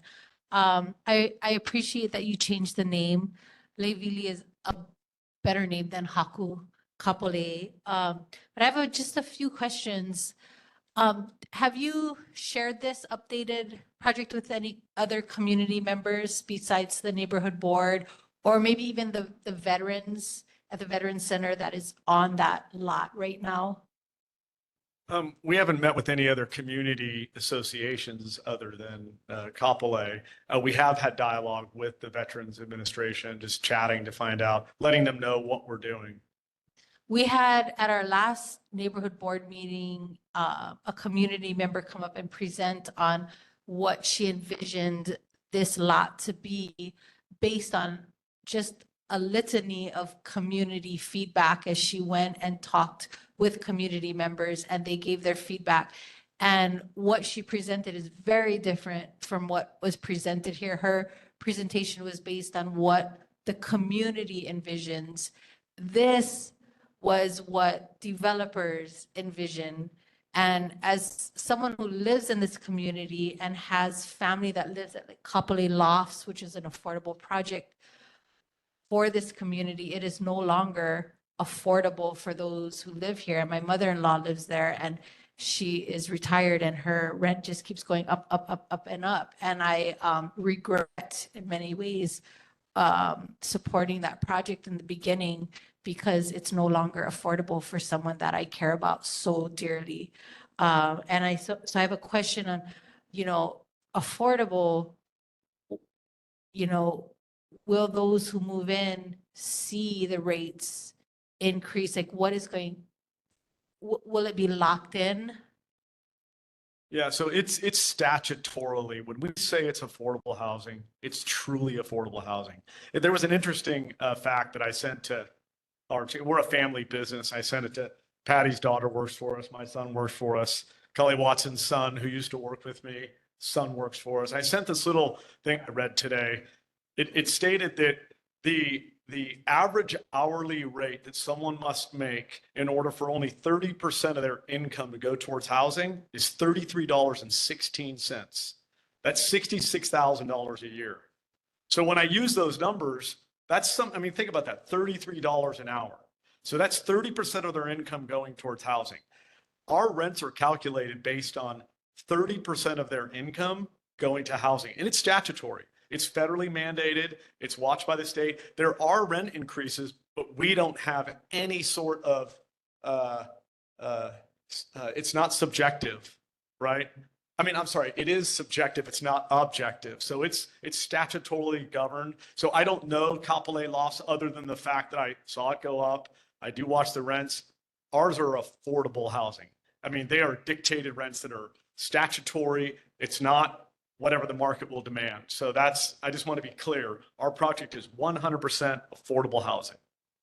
The retail, mahalo for that. The retail section seems to be new. I don't recall it being in the previous project. Yeah.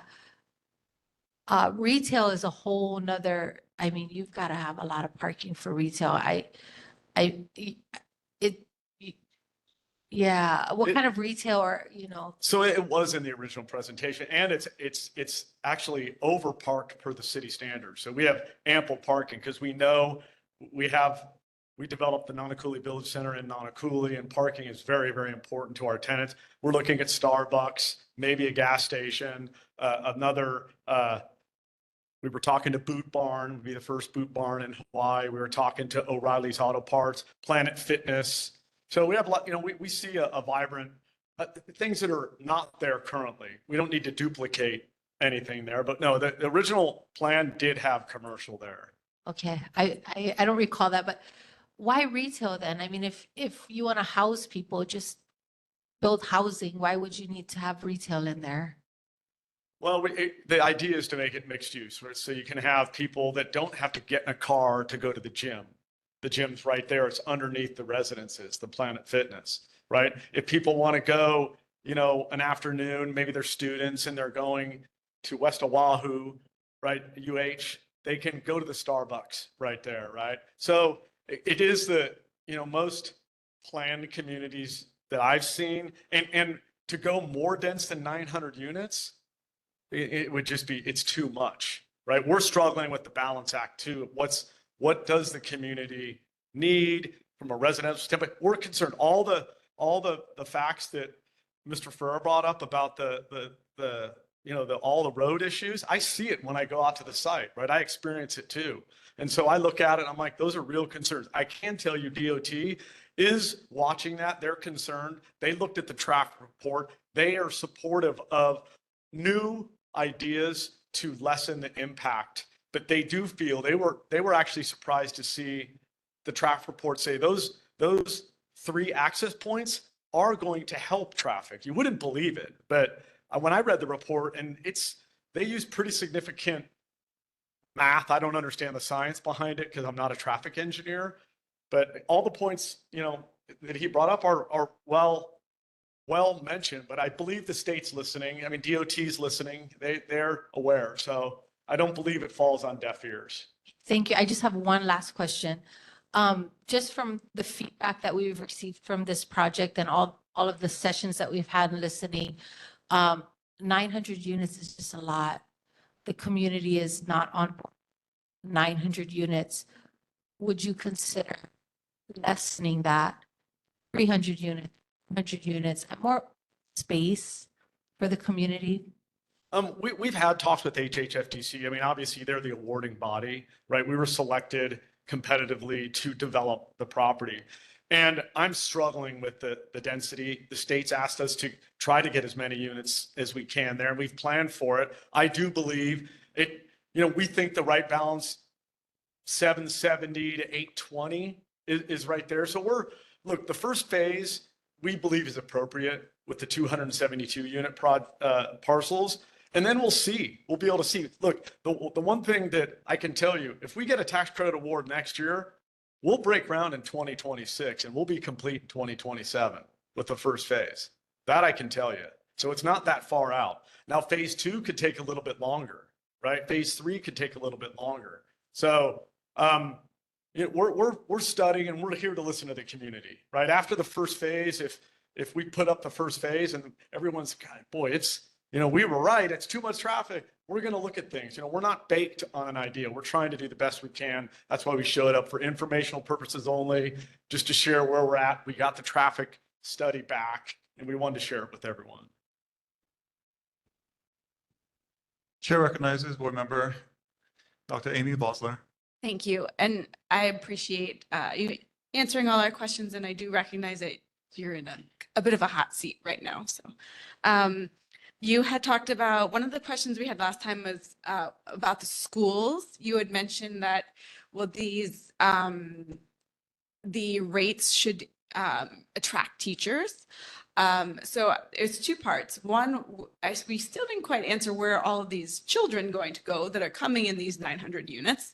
Major concerns because our schools are already overcrowded. They're not just crowded, they're bursting at the seams. The second question or comment really is, you were talking about the breakdown of what affordable means and saying that the income needs to be around 66,000. These new teachers, if you look at our salaries, it's well below. I mean, in the 30s. So that's not affordable. That's not going to attract teachers. We're still going to be needing 5, 6 roommates like I had when I first started teaching there. So, and then lastly, a comment. You were mentioning about the retail stores. We need more local stores. We don't need Starbucks. We don't need Planet Fitness. We don't need these big national brands. Like, maybe instead of saying Starbucks, could you say like local Joe's West? I mean, that's a lot more palatable to me to hear that you're going to invest in our local small businesses instead of big chains and big brand names. Thank you. All good points. And I apologize for not mentioning, we have 8 bays of local inline spaces. I was mentioning the ones that most people recognize in terms of commercial. I mean, those are the ones that, quite honestly, are financeable. So we have to have those type of products there to finance to be able to put in the local, commercial businesses. And back to the 66,000, I wasn't saying that was affordable. I was using that just as a benchmark, right? Typically, what we're seeing at 60% AMI, that's $52,000, $48,000. I found that to be an interesting fact, $33 an hour. And that's a significant. That's a teacher's with a master's salary with many years of experience. So still, that's not affordable for attracting teachers. Sorry. Thank you. Any other questions, comments, or concerns from fellow board members regarding the presentation update? Chair recognizes Board Member Hale. Thank you for your presentation. If there was no retail on their property, would that effectively lower the rent? And if because there's rental spaces on that property, does that affect the rent or the mortgage because they're there? Thanks. I'll answer the first one. The commercial component, the commercial retail is not attached in a financial way to the residential whatsoever. So one is not subsidizing other and vice versa. The second part I didn't quite understand, if you wouldn't mind, just maybe just restating in case I didn't understand the second question. I apologize. If when the retail compartments are built or the stores are built, will they directly affect the price of the rent or the mortgage? No, they're unattached in fact, the ownership of the commercial retail is separate from the residential, which is unique as well. Typically, that is the case. Nanakuli, Hale Makana o Nanakuli, which is Mauka of the village center, has no ownership in the commercial center down below. They're unattached to one another. There's no benefit other than a symbiotic relationship that some of the folks that live in Hale Makana o Nanakuli may go down and frequent the local poke shop or the local surf store that's there. Chair recognizes Dr. Amy Bosler. Sorry, last one, I promise. Is this working? Yeah. Okay, last comment. I was also thinking about, you had said Planet Fitness. What about a Kapolei YMCA? We have the Leeward Coast in Waipahu, but we're a lot bigger than sorry, I'm stuttering. It's late. But I was just thinking maybe even something like that instead of that big national kind of brand. That's actually a great idea, and I'm going to look into that. I mean, I'm throughout Planet Fitness. We've been talking. The YMCA, we've never had YMCA in any of our commercial projects as a tenant, but that's a great idea, one that I will look at. Thank you. And they often have childcare and education and youth opportunities. So that would make a lot more sense to me and being supportive of our community. Thank you. Any questions or comments from the community at large? Okay. Please come up to the microphone and let's get it going. Hi, my name's Delta Westcott, and I'm a board member of the Villages of Kapolei. And I just had a couple of comments about your water source for this huge complex, because you said that you would use a non-potable water source from the Villages of Kapolei, but that actually is owned by the state. I think the Board of Water Supply provides these 3 wells, but they're not going to connect. They're not connected really with the Board of Water Supply. They're contracted by the state, the HFDC, and the HFDC has been giving that water to us, the non-potable water for the Villages of Kapolei, but we have no plans to take over those 3 wells and hire a contractor when the HFDC is gone in 2030. So I don't know where you're going to get your non-potable water unless you're going to take over that contract, because we don't, as Villages of Kapolei, we don't plan to take over that contract because I don't even know how we would do that. And so that's a concern I have is water supply, because if there's a broken water pipe over by the West Oahu, I mean, we don't have showers, for a couple of days until they fix the whatever happened. I mean, imagine that with 900 homes on a tiny lot in front of the Veterans Center, everybody using that water, and then they've got no water. I mean, we're an island. Where is our water coming from? It's underground, and if we don't have rain because of climate change, there is no water. So I really think water is going to be a big problem. And then, of course, we had the rock quarry, which I'll talk about that later. You can bring that up during community concerns. Any others wishing to speak? Okay, come on. Come on up. Oh, yeah, sure. As long as Lilo can see you. Okay. My name is Travis Holmes. So I've been a resident since 2006, but yeah, I live with my family, but I'm kind of a person, you know, my generation, I do want to move out, but I don't see there's a need for like Starbucks or anything like that. But okay, affordable housing, that makes sense. But the traffic, there's plenty of traffic, and I want to talk about the rail later, but it's just kind of like, okay, we need more retail. You're gonna get, I live with my grandparents, Kupuna. What about a sound environmental impact? You know, what is that gonna do? Okay, you get the Veterans Center that hasn't opened up yet. That could be okay. And then with the car situation, if you're Hawaiian, you're gonna get 2 3 cars. That's how it is. 2 3 cars, one person. That's how it is. Hawaii, you can have 4 or 5 cars, whatever. So 1 car, maybe you need 2 max. You need 2 cars at least per unit.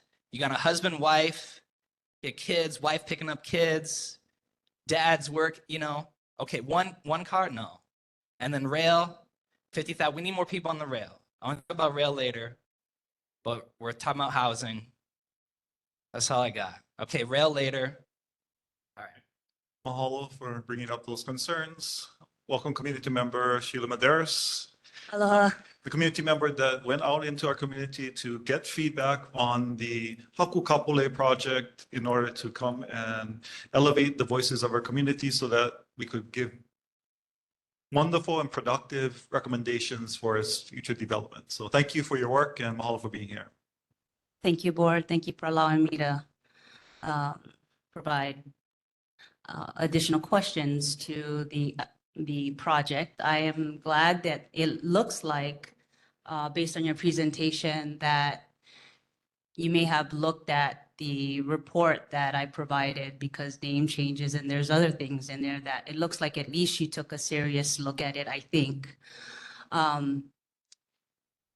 The question I have is still with the traffic and the congestion and the parking, and the gentleman is correct. We do live in Hawaii. People own multiple vehicles. We have multi-generational families, and they will find a way to park alongside the streets. There are people right now in Valka who are complaining they can't find parking, and 700 to 900 apartments, affordable apartments, that's just not realistic. We can hope all day that they will ride a bike or take the rail, but that's not realistic. We need to be realistic when we're planning and voting on something that is going to have a real impact on everybody's lives. And I actually spoke to the developer, I believe it's maybe you. I called your office and I spoke to someone after the meeting to have a discussion with the Kapolei Knowles Board, which I'm on. I think you folks have not done your due diligence in going to all the communities that's going to be directly impacted, which is Kapolei Knowles, Malanai, Alailoa, Kumuike. Those conversations need to be had. If you have not done that and you've only spoken to your developers and your team, then you should not even have been here with your presentation, because that's not pono, everybody else that has spoken up. And you were here at the last session to hear that the community had input in this development. And a lot of them did not. 90% of the people I spoke to or chimed in did not know that this development was going to be built. So I urge you to do community or town hall or whatever it needs to take to get the majority of the community involved and get their input before planning. I also would like to see that traffic model that said that it would be, that it is not, I guess it's improved in some way. I really would like to see someone sit there at Fort Barrett, at Kailanani and Barrington for an entire week, from morning traffic to afternoon traffic, and really do a physical recon of the traffic. Because what you're saying in your model does not reflect reality. So I just urge you to go back to your communities, like Kapolei knows.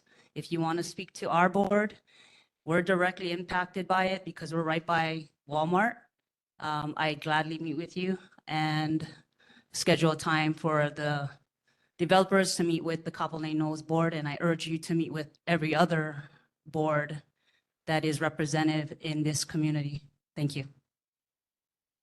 All community member for raising your concerns and questions. Any other community member in person or online wish to speak on the matter? Hi. Chair recognizes community member Bell Kupikia Tuloma. Aloha. I'm just curious to find out, you say affordable housing. How many out of this 720 to 900 units will be ADA or elderly type living? Like how many units specifically? Because we definitely need homes for the elderly and the disabled. There's a lot of need for that. So I'm just curious how many units specifically are for those types of people.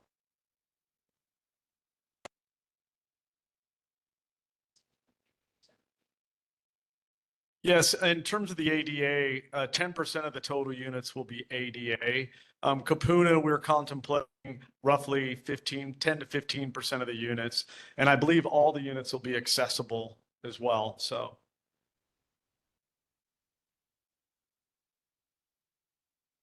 Okay, mahalo.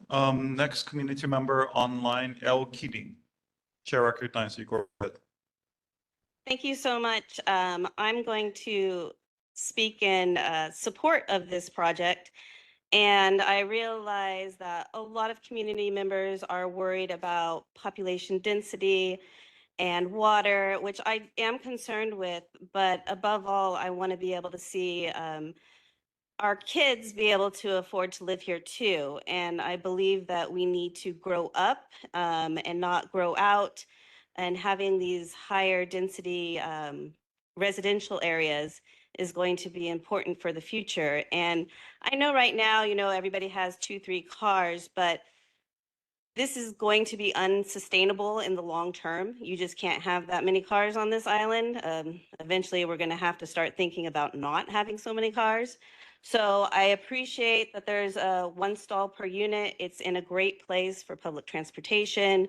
I'm really happy to see the commercial space integrated with that, because nothing bothers me more than being in Eva and seeing a whole community that's just gated up and you can't walk through. It looks closed off. It's like in its own little private fortress. So I'm happy to see the design of this, that it will be accessible and it will allow for community living. So yeah, I just wanted to give the opposite point of view. Oh, and for the water, I know water is going to be an issue, but I think we do also need to learn how to conserve water and think about taking water maybe away from the multiple golf courses and water parks before we take it away from our community members. Because these people are here now and they do need to be housed. So thank you very much. Mahalo community member. Okay. Any other community members wishing to provide comments at this time? Okay, seeing none, Chair will leave you with some, where? Okay, come on up. Hello, my name is Rob. the thing was, we had an issue also, in, for the Ever Beach. When I had the community bar with, Senator Kurt Bavella and trying to present, Joseco. And we just, I mean, we're not even having that, you know? They want to build a second Waikiki, but this is going to have all affordable housing. What is affordable housing anyway? Is it like, it seems like it's like a keynote that it's just like, it sounds good, but then when it's being put up, it's not even affordable. You know, when you talk about the water, you know, we're going back, to, back to Mo'olelo and back to the Mokuauao. It's like this: whoever has the water has the power. That's just basic. You know what I mean? Oh no, we're going to do this next. You know, they're channeling all this channeling to this Waikiki thing. We don't need a Waikiki on the beach at Onula. You know what I mean? There is a major and not. You know, there's a lot of developing this that people want to put up here. All these big companies, oh, we're going to produce jobs and all that kind of stuff. It's not all about that. You know, like you're saying, it's about getting with the community, what the community wants.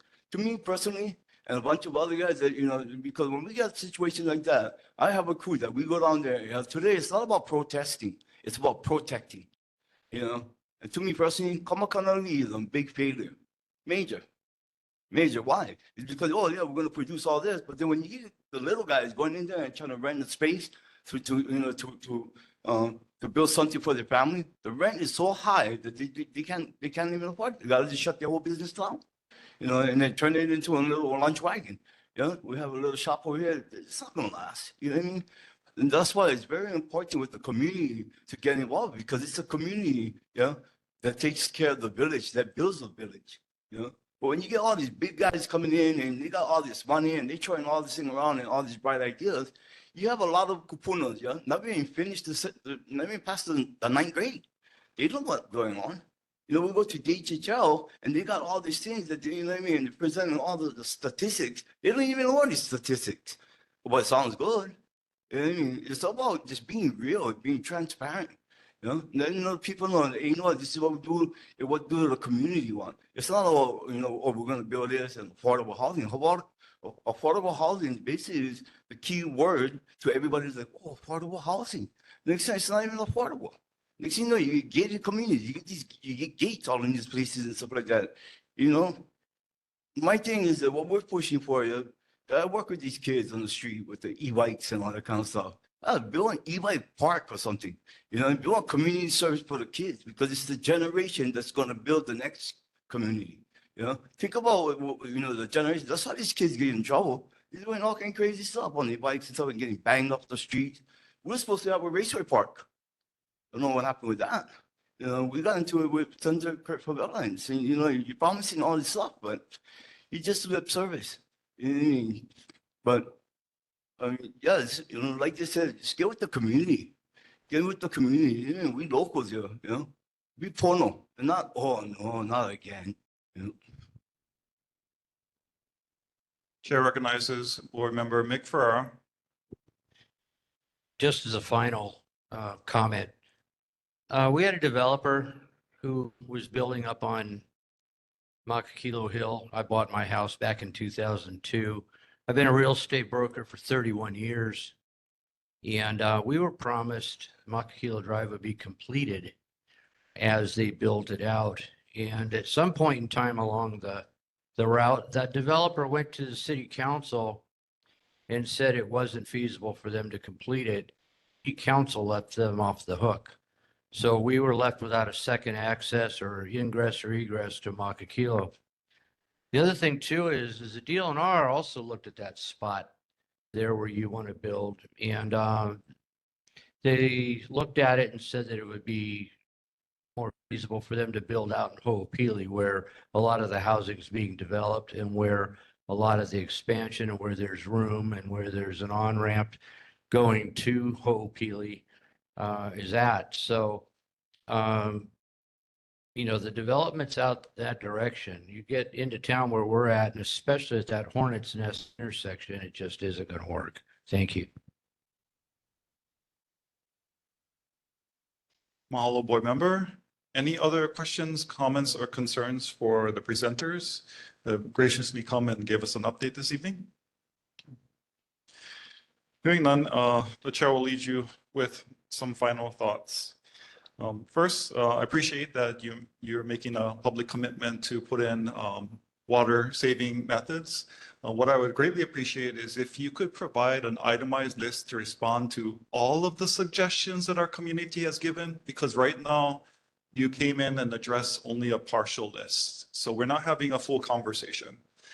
And right now, like, if you think you're getting pushback from these members, we're fairly moderate and we support affordable housing.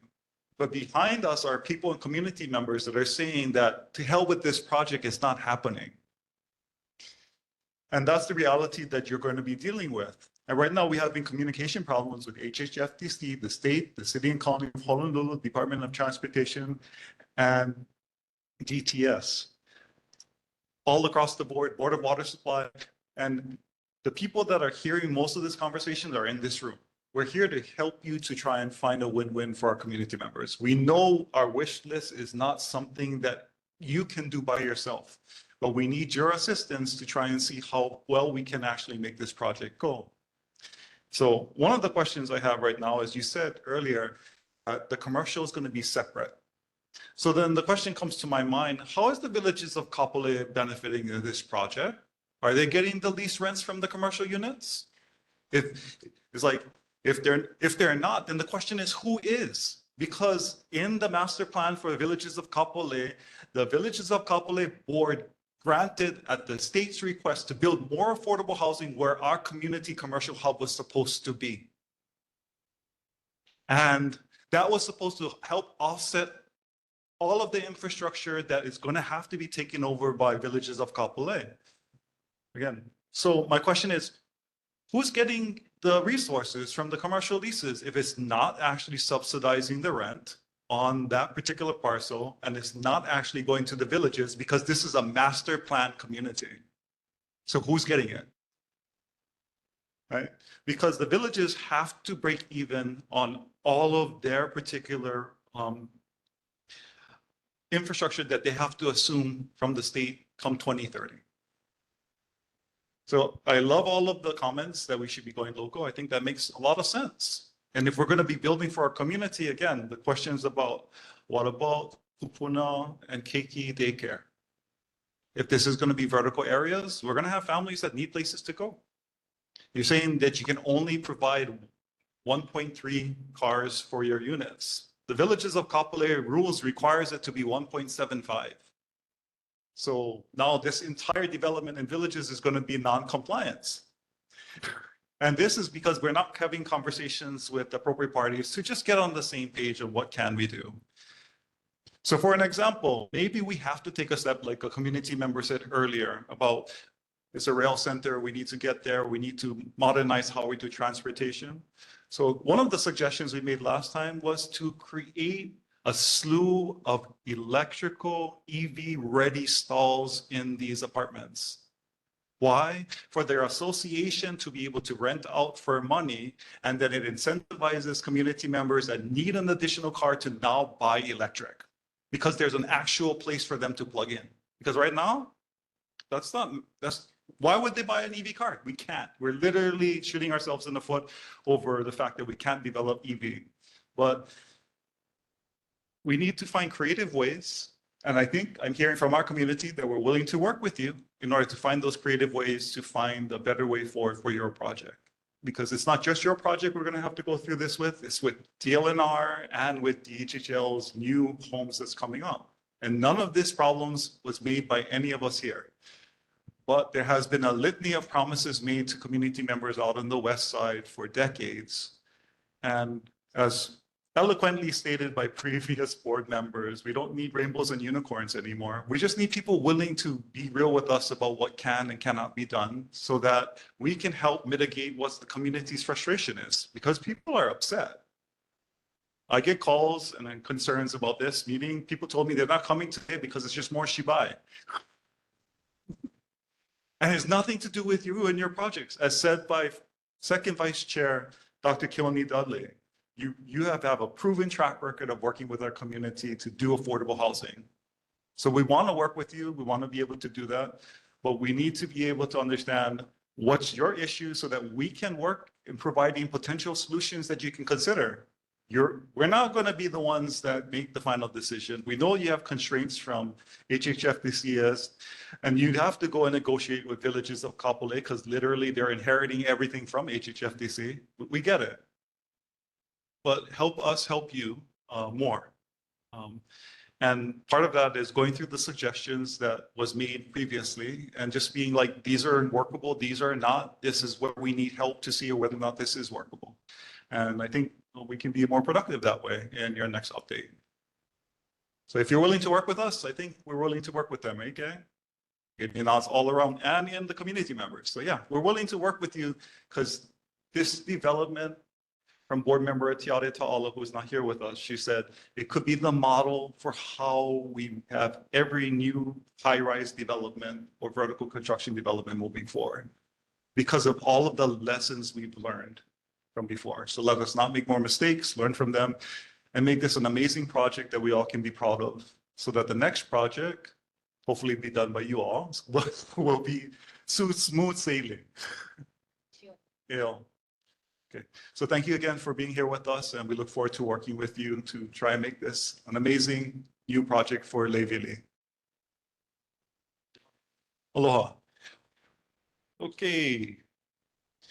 Now let's go to community and board concerns and announcements. And I had a few community members that said that they wanted to come up. So you guys can come up and let's start with the board members. Community concerns, recognizing the time, and Makana has homework that I need to complete by 12 p.m.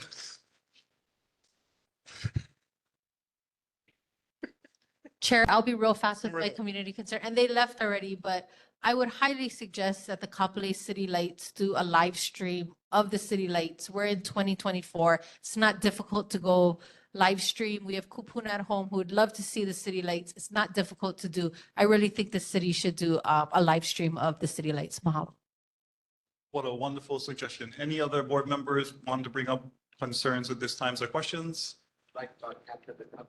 Okay, we'll come back to second vice chair after the public. Go right ahead, board member Hale. Real quick, regarding the neighborhood security watch. It was brought to my attention by a leader of another section. I live in Kanihili, but another security leader said that some of their abandoned homes, if I might use that term, are being considered for transitional homes to get families off the streets or whatever. That's a unique, idea, because in order to be in that DHHL home, you have to meet certain criteria. Number one, you have to be on a list, and so on and so forth. So it's going to be interesting how they're going to, transform people from those streets into these vacant homes. That's all I wanted to mention, but they left earlier. Thank you. Mahalo. We can look forward to hearing more from DHHL. Go right ahead, Dr. Amy Bosler. I just wanted to give an update because the Department of Parks and Rec left, and I'm sorry, Mickey, I do not mean to be stepping on your toes at all, but because they were here, I immediately asked about, hey, our Kapolei playground, what's going on? And was told that it's likely going to be a few years until that is fixed. So they had recommended, off the record, but now on full display, that we should start submitting our comments directly to the mayor's office if we would like to get this fixed faster. So just want to encourage all the family members who might be listening and are frequenting this Kapolei playground to start submitting some testimony to the mayor's office. And hopefully we can get that fixed sooner than 3 to 4 years. Okay. Can we coordinate with the Parks and Recreation Committee Chair to put together appropriate resolutions for moving forward that and giving templates for our community members to send? Yes, sure. The mayor does have our request for that though, because they did visit the park in June. Mahalo. Okay, so recognizing the mayor's office has a request, and off the record, there was a request for follow-ups. So we can work on that. full-on display in front of the community on community access television. Okay, any other community concerns, questions from the board at this time? Recognize we'll come back to Second Vice Chair Dr. Keone Dudley after community members at large. Okay. Okay, come on up, community members in person, and then we'll go online after those in person. Hi, my name is Delta Westcott, and I was very dismayed to see this headline, Makakilo Rock Quarry gets 15-year extension. We suffered over the dust and the noise in the 90s, and now it's coming back. I mean, I didn't even know it was happening. There was no neighborhood board or anything. They didn't introduce it, or did I miss it? I mean, they came before us, yeah, a Oh, they couple of did? times. They did to come and talk and engage, yeah. Yeah, I've been out of town for, off and on for the last 6 months. So I maybe missed it, but how are they going to address the air pollution, the noise pollution, the trucks? I mean, when you talk about truck activity, that's probably why they don't want to open that Makakilo back because all those trucks use that back way to move gravel and stuff. And now we're going to have a cement thing 24 hours. I just can't believe that that was allowed to happen. It's just, to me, they're going to have to do some mitigation, or they're going to deal with a lot of people complaining. The other issue I had was the graffiti in the Kapolei area. I don't know what's going on, but nobody is doing it. You see the bridge going into just past the middle school, going to the mall. It's covered in graffiti. It's been like that. I've complained a million times. Other people have complained, and it's still full of graffiti. Do they not have somebody who can paint it over there? I mean, do we need to get a committee together to deal with the graffiti? It's all over the electric boxes. I mean, our community shouldn't be allowing that graffiti to happen. If you want to have a community that doesn't have crime and stuff like that, you can't let that happen. And it needs to disappear within 48 hours of appearing, really. And I was very dismayed that nobody's even tried to clean it up. And the archery guys where that Fort Barrett Hill is, they have the archery there. We have no access. There's no public access. It's not like we can go up there and paint it out. Why aren't they taking responsibility for the graffiti? There's massive graffiti all over the concrete buildings there. It wasn't there before. Why aren't they painting it out? And how come we don't have access to that place? We should have access to that hill. We should be able to walk up there if we want to, but it's all fenced in and like guarded, and you can't get in. I mean, there are some accesses, secret ones that you can go through. People have cut the fence in some places, but yeah, those quickly disappear. They do fix them. But if they're not going to fix their graffiti, they shouldn't be allowed to have that archery place, because it's not making our community look better. It just looks like we're getting really lazy about stuff, Anyway, that's my 2 cents. Mahalo for your raising the concerns. One thing that I can say from Grace presentations and Nanny Inc.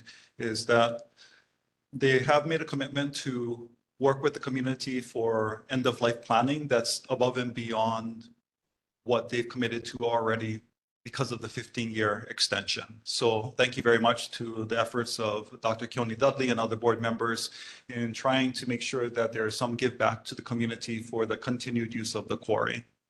And also for Makakilo Quarry office, for Makakilo Quarry Community Hotline, please reach out to them at 808-671-GRACE or 674-722. So that number, any concerns that you have brought up with noise or traffic from trucks, the issues or concerns, smells, anything that's disturbing, please reach out to them because they made a commitment before our board that they would best to mitigate those efforts. And the only way we can see whether or not they're true on their promise is by letting them know when there's a problem. So please reach out to them. I have a track record whenever community members have reached out to me, I've reached out to them and they've done their best to try and respond in a pono way. Okay. Okay. Any other community members wishing to raise concerns at this time? Come on up. Thank you respectfully. My name is Travis Holmes. So I wanted to talk about the rail, and I was talking a story with Dr. Keona Dudley about this. And, Secretary of State Pete Buttigieg blessed the rail. We saw that in the newspaper. The mayor, he blessed that, hey, because the UH system was starting, the DOE was starting. So my concern is, so I'll tell you a story which I was telling Mr. Dr. Keone respectfully. I'll wake up at 5 a.m. at Kona I, and I'll walk in there. And I don't know who designed it, but we only put one escalator in there. I wish there was two because ProReg get 4. I don't know what happened there. But anyway, so there's only one. And then I don't understand. So it's red, so it's coming down, but serving the needs of Kapolei. So I got to think about the now. I want to think about the future, but let's think about the now. We spent billions of dollars, whatever, thanks to the federal government. So it's red. So I'm walking up the stairs for my health, which is good for you. You should do that, whatever. Okay, so I walk up the stairs. And then, so I asked the station operator, I says, what's up? So why is it red? So she had said, oh, when I put it up green, I put them up green. They're running for the rail. And then, oh, they got caught up like right at the top. I got to fill out this report. I'm just going to put them down. So that's what I heard directly from her. I didn't get her name. I don't want to fire her. I don't want any repercussions. But my only thing is like, if you want people to use the rail, serve the needs of the people. Because I was, a lady, we were walking up the stairs. She's like, this is useless. Why isn't the escalator going in the right way? It could be a small thing, but if we're trying to encourage the rail, we're trying to build more mixed use, whatever the developer wanted. Okay, green light, whatever, if you guys do that. But let's encourage the rail. The rail is here. We can't take it down unless we want to spend billions more to take it down, whatever. But it's there.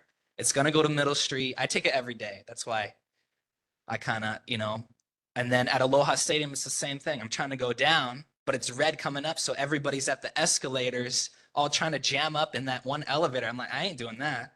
So I'm going down the stairs, but then the other guys with e-bikes, whatever, they're supporting that. They got to wait. And then I'm trying to transition at Aloha Stadium to get to town. I miss my bus. I'm late for work. My boss like, why are you late? I'm like, man, the rail, So so hopefully she's okay with that. But anyway, the point is, so let's see. So what I'm switched the direction of the escalators at the proper times. So Keona I, 5 to 9 a.m. I would think, okay, if you're looking at the traffic, everyone's going from Kapolei to town. So make it in that one direction. It's going up. And Aloha Stadium, 2 to 7. Okay, going in the right direction to serve the needs of the people. Okay, if you did a study, okay, if you justify, oh, this is the reason why I put it in that direction, okay, that's fine. But then, okay, if she's concerned about safety, maybe we got to hire another person at the top to, hey, please don't run or something. I don't know, to make it more safe for people. I'm for it. We got to think about the now, serve the needs of the people. The rail is here. And then it's going to go to Middle Street. I don't know if you drive on Dillingham, but it's all over the place. But so that's it. I'm for the rail. So that's my only concern, the direction of the escalators. It might be small, but if we want people to use the rail, that's what I'm saying. Thanks. Okay. Mahalo nui loa for raising that concern that our commuters on the rail are dealing with, the escalators not being in the appropriate direction when most of them are trying to go that way. So, okay, you're here. Anyone online? Okay. Oh, go right ahead. We'll come to Karen Awana right after we go to the last person in person. Go right ahead. Good evening. I'm Kara England. I'm the president for the Rotary Club of Kapolei. I heard rainbows and unicorns mentioned. Well, here's something for you guys. I wanted to give it to you early. I was running late because you guys are here late and thank you for your service. There's a lot of things going on. But I wanted to share with you what we're doing for our community. And so this is just real quick. We do feed the women at the House of Hope. It's the one in Fort Weaver. We are doing Save the Reef. We had our first engagement. We passed out reef-friendly sunscreen in Waikiki, and it was well received. And we also do food distributions, and this is just for the month of September. So I kind of wanted to know if anybody on the board would like to get my newsletter electronically so that you can see what we do to for the community. We are very active. We love our community, and thank you again. But can I read something real quick? I only have 10 seconds, I know. Okay, so my thing is I try to uplift my Rotarian members. So this week's one is, let's be known as joyful Rotarians, because joyful Rotarians embody the spirit of collaboration, coming together with passion and purpose, creating a positive change in our community. Joyful Rotarians foster a sense of unity, goodwill, using positive energy towards meaningful goals. Joyful Rotarians can truly make a lasting legacy of kindness and progress wherever we go. Be proud to be a joyful Rotarian. Smile.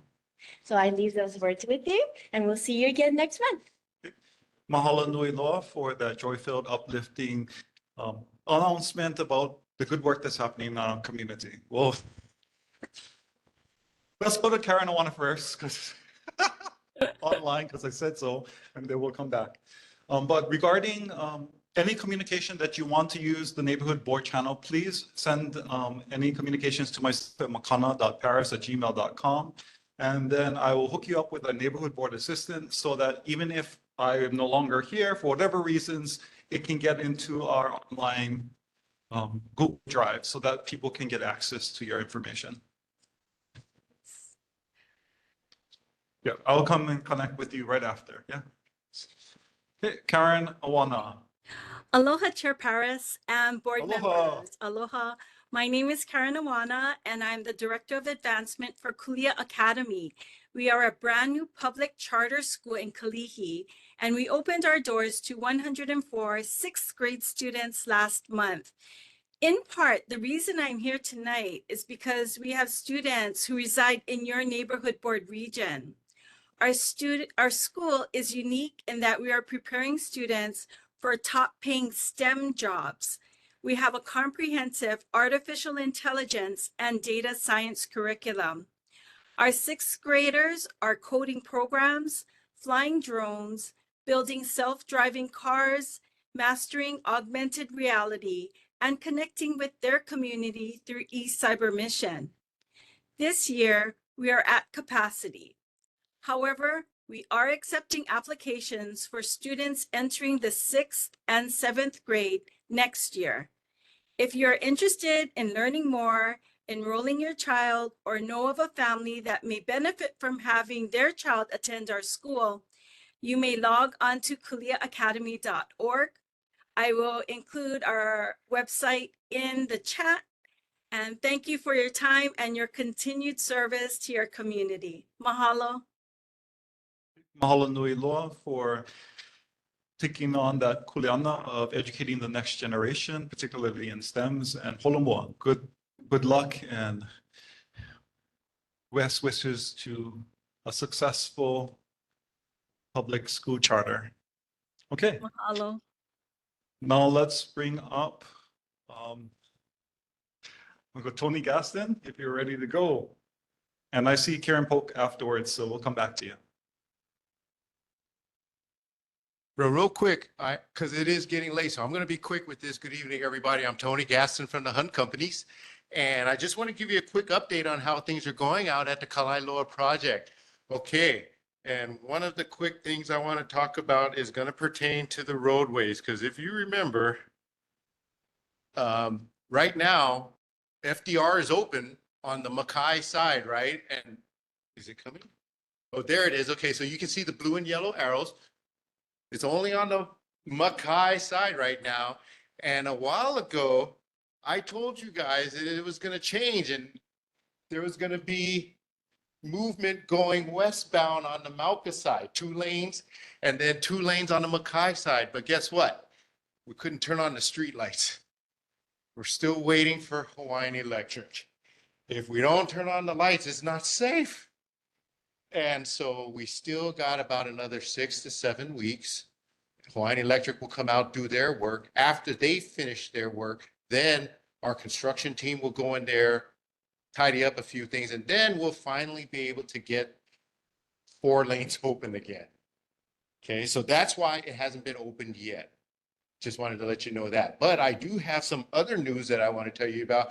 Okay, you remember Kapolei next to the elementary school?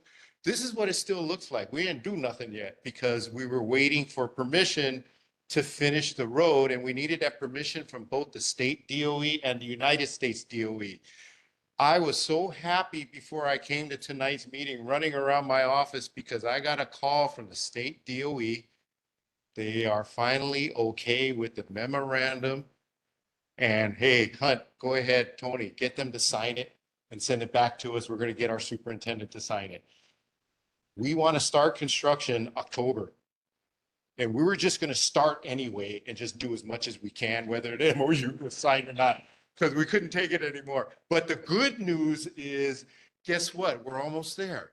And we think now we can finish everything by starting October. So we'll finish first quarter, second quarter of next year. All the roads will be done. We'll be able to get them all open. That's the quick update. Any questions? Mahalo for the update. Chair recognizes Board Member Hale. First and foremost, Mr. Gaston, thank you. I've been to the VA several times. I've driven in their spacious parking lot. Thank you. On the back side and the front side. Inside is immaculate. I'm not sure if you guys been in the new VA building. It's huge. Yes. And it looks pretty, it's pretty awesome. I just wanted to let you know that. Thank you. Thank you very much. Appreciate that. Chair recognizes First Vice Chair Dr. Kyoni Date. For your success on getting the Department of Transportation working with you and getting a road, would you work on Makakilo Drive extension? You know, as a member of the ASCE, I represent the ASCE at the Citizens Advisory Committee meeting, so I know exactly what you're talking about. Mahalo for your service and advocacy. Okay, Chair recognizes Board Member Dr. Amy Bosler. Can you give me a reminder what those parcels are going to be? I know there's the VA Center, but then I'm sorry, I can't remember. No problem. So the VA Center is already there on a quarter of it, and surrounding it, those areas are being developed by Gentry Homes. Oh. And it's going to be a mixture of attached and single-family housing. And so you can get more information about the pricing and product type and everything from them. No more. I don't need another home loan. Just barely making it.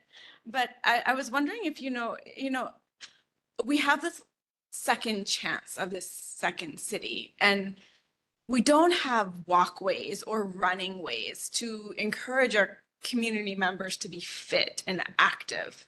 I mean, I quit biking when I moved to Kapolei because people get hit regularly while biking.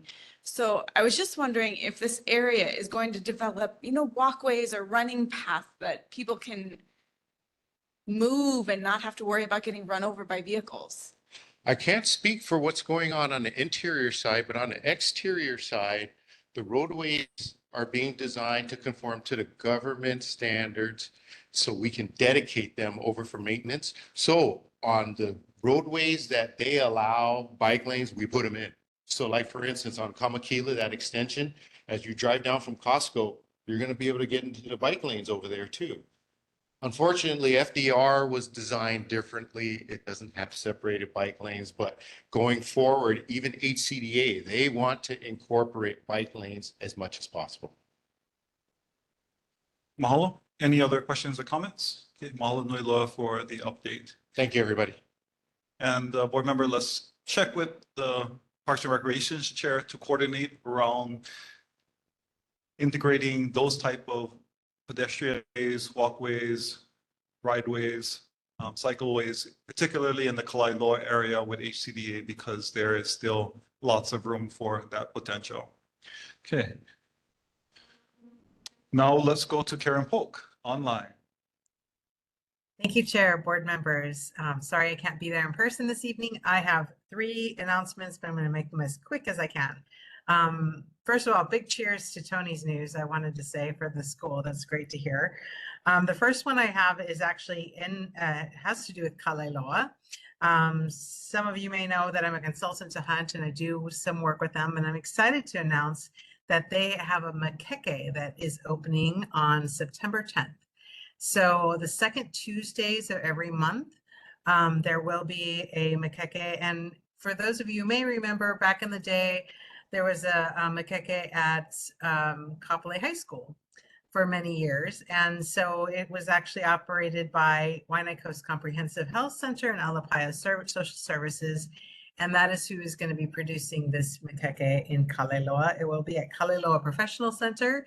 And I will put the link to Waianae Coast Comprehensive website with more information in the chat online. So again, second Tuesdays of every month, and then it will increase hopefully in a few months.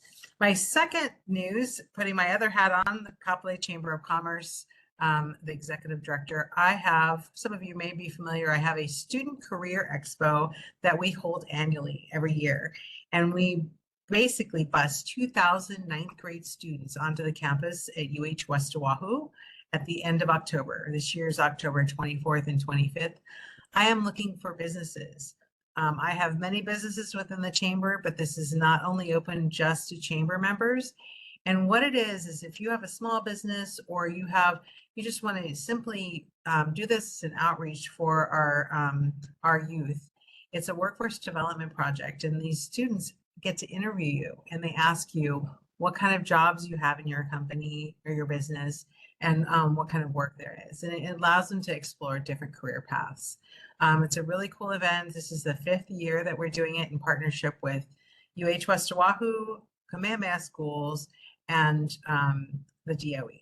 So we actually have 7 schools this year, schools along the coast. The charter schools are adding on, IPA, Campbell, and Kapolei. So if you are interested in that, I'll also put that in the chat, or you can even go to kapoleichamber.com. And I will say, I know that someone was asking about flyers. I do my best to put community calendar events on the Kapolei Chamber's website. If you ever have anything that you want to put on that calendar, you can send it to me. I do not restrict that only to my members. I like the community to have our dates up in front on our calendar. So you can send those to me. My last announcement, and is really kind of a mahalos, talks about the homeless situation that Council Member Kapolei spoke about earlier. I want to give her my mahalos again for pushing that forward. I did, just as an update, have a recent update or follow-up meeting, I should say, with the mayor's office and my businesses surrounding Kapolei Regional Park. Vice Chair Mikiela Lidstone was there, and we were able to really take the time with our businesses and talk about the impact of on the businesses on our homeless situation around the park. So I'm excited to announce that. I'm excited to just happy that it's at least being discussed. It's a process. We know that. He did mention the HONU possibly coming out. I think that's a step in the right direction, but it's really impacting us economically too. And so I just wanted to share that as well. And I'm happy to answer any questions about that. Thank you. Mahalo nui loa for your announcements and the good work of the chamber and you in your other hats as well in our community. Any questions, concerns, comments regarding what was announced? Seeing none, thank you very much for your continued good work. Thank you. With that, community board concerns and announcements are done. And now we will go to Second Vice Chair, Dr. Keone Dudley. Thank you. I asked to talk after everybody because I was really concerned about Travis Holmes, who came and talked to us about the escalators at the train station. I find it inconceivable that in the morning, the escalators are going down. That there's only one escalator. You get your choice of going up the stairs or going up the stairs. And, and it's that's not considerate of the people. I'd like to just also comment about the rail doesn't have restrooms, which is absolutely stunning. And I've talked with them. I think there's a possibility that the last few stations going into town are going to have restrooms in them. But you can get into the restroom in the station if you ask the station master for the key. That's really something. Okay. The other thing I want to talk about is just as a community concern, our board a couple of years ago called experts together about hurricanes. And then we filmed all of them again because that meeting we couldn't film it. And I've spent a couple of years now trying to put things together. I'd like you to know that we finally have it all together. We are going to show the first showing on this Saturday evening on KHON at 7 o'clock. It's a 1-hour video about hurricanes. I really think that it's terribly, terribly important. I think it can save lives, thousands of lives. And I want you to know that we have 6 showings scheduled on KHON, KHII, KITV, and KIKU Kiku. So 6 over the next 4 weeks. And there's a possibility of one more on either KGMB or KHNL. So we're trying to get the word out. Every one of the stations will have at least 10 promos about the showing before every showing. Some stations will have as many as 25 promos telling about the program before it's shown. So I want to thank the neighborhood board for that. This is your project as much as it's my project. And, good job, guys. Thank you. Thank you very much. And mahalo nui loa for your continued service to our community, bringing up disaster preparedness, highlighting the issues around hurricanes in specific. Okay, with that, we go to board business. We will defer the minutes until next meeting because the officers have yet to review them, and we'll work with the new neighborhood board to make any corrections and recommendations for corrections for next month's meeting. With that, now we go to the first resolution, standing in solidarity with EVA Neighborhood Board number 23 in calling for the building of a dedicated lighted pickleball complex within Kalailoa Parklands. Is there a motion to adopt this resolution? So moved. It's been moved by Michaela Lindstone and seconded by Moon Hale. At this time, I would invite anyone from the community to provide public testimony. And as you're waking your way up or putting up virtual hands, I will provide an overview and brief. Basically, this resolution substantively was passed by our EVA counterpart, and they wanted to say we need pickleballs on the west side. And they asked us to support. So this resolution is supporting that because we're the neighboring neighborhood board. Anyone wishing to testify online or in person? Seeing no one coming to the virtual mic or the person mic, I will read through the resolution and then we'll open for discussion. Whereas our board, this is an advisory board whose purpose is to increase and ensure effective citizen participation in the decisions of government per the neighborhood plan. Whereas at their August meeting, the EVA board passed a resolution to build a dedicated lighted pickleball complex within the Kalailoa Parklands. Whereas the board received a petition from over 300 individuals titled Creating a Dedicated Lighted Pickleball Complex within Kalailoa Parklands. Whereas the city acquired approximately 400 acres in Kalailoa for said parklands. Whereas a dedicated pickleball facility would increase recreational opportunities and provide fun and accessible sport that appeals to various skill levels, where such a complex enhances community engagement by serving as a social hub for residents and fostering interaction through recreational activities and events. Whereas pickleball is healthy, promotes physical fitness and regular exercise, contributes to improved cardiovascular health, balance, and coordination. And whereas the regional parks with pickleball facilities can attract visitors, boosting local business and economic activity through events and tournaments. And whereas pickleball courts are relatively low maintenance and cost effective to build and maintain and can be designated to be accessible to those individuals in our community that are differently abled. So our board resolved to stand in solidarity with EVA to build a dedicated lighted pickleball complex within Kalailoa Parklands and ordered copies to the various members. Any discussion from board members? Chair recognizes Dr. Amy Bosler. Is there a discussion on creating this area? First question, is this the land that was just granted that we were just talking about earlier? Yes. Okay, perfect. And then this would be there. Is there also discussion on making a green space or something more than just a pickleball court? Is it like So yes, and that's where we would like to invite you to the Parks and Recreations Committee to discuss what our community here at Kapolei would like to present as part of the master plan development for the Kalailoa Parklands, which isn't just the 400 acres, but also includes the ocean space and other spaces in the area. So it can go beyond just the city parklands, but also coordinated efforts with HCDA. Yeah. Perfect. Thank you.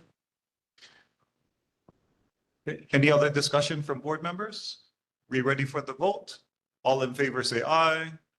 Any opposed say a'ole. Any abstentions say kanalua. Hearing none, the chair calls it unanimous. Good job. We got one result down.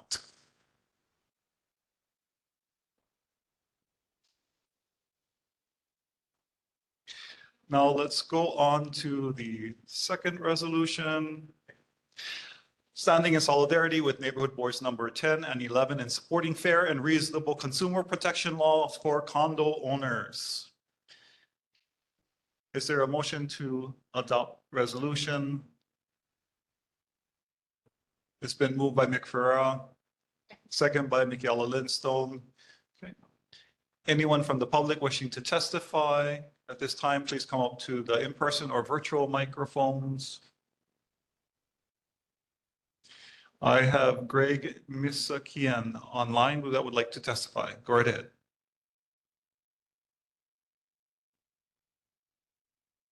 Aloha, Chair and members of the board. My name is Greg Misakian, and I currently serve on the Waikiki Neighborhood Board. This evening, I'm here speaking as an individual. Last year in July, the Waikiki Neighborhood Board also adopted a condominium consumer protection resolution, similar to those of neighborhood boards number 10 and 11. I also serve as the president of Kokua Council, which is a Kapuna advocacy organization in Hawaii since 1972. We also support better consumer protections for condominium owners. I have co-authored a number of bills in the 2023 and 2024 legislative sessions for better consumer protections for condominium owners, including an ombudsman's office to resolve complaints and enforce Hawaii Revised Statutes 514B. I fully support this resolution, and I greatly appreciate Kim Koko Iwamoto for her efforts to bring condominium issues and propose solutions to those that can make a difference, such as your neighborhood board and my neighborhood board. I would like to make one request, if possible, to revise the draft resolution to also mention the Waikiki Neighborhood Board's adopted resolution. So right now it says neighborhood boards 10 and 11. So if you could add 9 and say 9, 10, and 11. And those resolutions were almost identical, those 3 resolutions. And I would appreciate if you could do that. And I fully support the resolution. Any questions for the testifier? Seeing none. The chair is agreeable. If and to have the addition of neighborhood 9 added. Is there any objection to adding them in because they also adopted a resolution that was substantively similar to 10 and 11? Hearing none, it's adopted by unanimous consent. So we will be adding into this draft neighborhood board number 9, adding in the name for Waikiki Neighborhood Board and adding in the date of the adoption into the second whereas clause. Okay, we're at the main motion of the draft resolution, sounding in solidarity with neighborhood boards number 10, 9, 10, and 11, supporting fair and reasonable consumer protection laws for condo owners. Any others wishing to testify? Seeing no others wishing to testify, before we go into discussion, I will read this out in brief and paraphrase so that we're on the same page. Whereas our neighborhood board is a citizen advisory board, whereas Ala Moana, Waikiki, and Makakilo, Lower Punchbowl, and Tantalus neighborhood boards passed similar resolutions for condo owner consumer protections. Whereas the Department of Commerce and Consumer Affairs reported in 2021 that Hawaii had 1,826 condo associations managing 173,036 units, affecting approximately 360,000 people, many that live in Makakilo and Kapolei. Whereas Act 189, enacted on July 3rd, 2023, established the Planned Community Association Oversight Task Force and the Condominium Property Regime Task Force to address condo owners' rights and alternative dispute resolution systems. And whereas in response to soaring condo insurance premiums exacerbated by the Maui wildfire, the Executive and Legislative Condo and Property Insurance Task Force was created to oversee the market and propose solutions. And whereas on August 7, 2024, Governor Josh Green signed an emergency proclamation to implement a recommendation from the Executive and Legislative Condo and Property Insurance Task Force, allowing the Hawaii Hurricane Relief Fund and the Hawaii Property Insurance Association to issue master policies and secure loan for startup costs and reinsurance. And be it resolved that board number 34 stands in solidarity with neighborhoods boards number 9, 10, and 11 in supporting fair and reasonable consumer protection laws for condo owners. And be it further resolved that board number 34 supports the efforts of the named task force and the resolutions. And be it further resolved that board 34 expresses gratitude to Governor Josh Green for the emergency proclamation that brought some insurance stabilization, and ordered that these copies be distributed to named parties. Any further discussion by board members?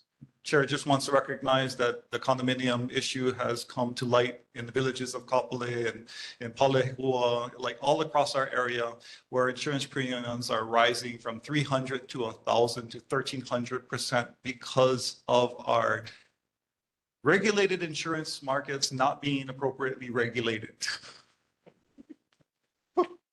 So we're calling for fair consumer protection laws for condo owners, which many of our community members are. Any further discussion? Hearing none. All those in favor say aye. Any opposed say a'ole. Any kanalua or abstentions say by the same. Hearing none, the chair calls it unanimous. And we deeply appreciate the member from Waikiki Neighborhood Board coming to provide us their insight and thank them for continuing the fight for condo owners. We are 3 minutes out, but I would be remiss to not allow a minute to all of our elected officials or their representatives to speak to us this evening, starting with the congressional if they want. I would like to mention that in the House tonight, we do have Representative Diamond Garcia, Senator Cross Crabb, and we have U.S. Congressman Ed Case's representative here with us this evening. So if any of you would like to come and share with us any mana'o, please come and come. We have multiple times. So big props to our elected officials and their representatives for sticking it out to the end. Okay, so we'll welcome up Senator Cross Crabb first. Hi, board members. Sorry.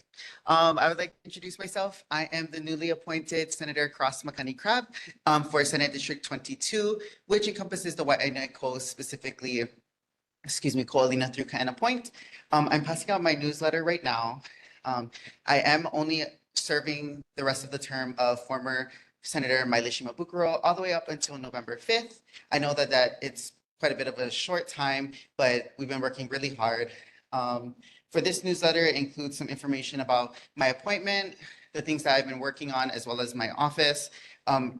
When I did this newsletter, it was because I just got appointed, and then the Waianae Neighborhood Board was happening right after. So it was literally my first week full of work.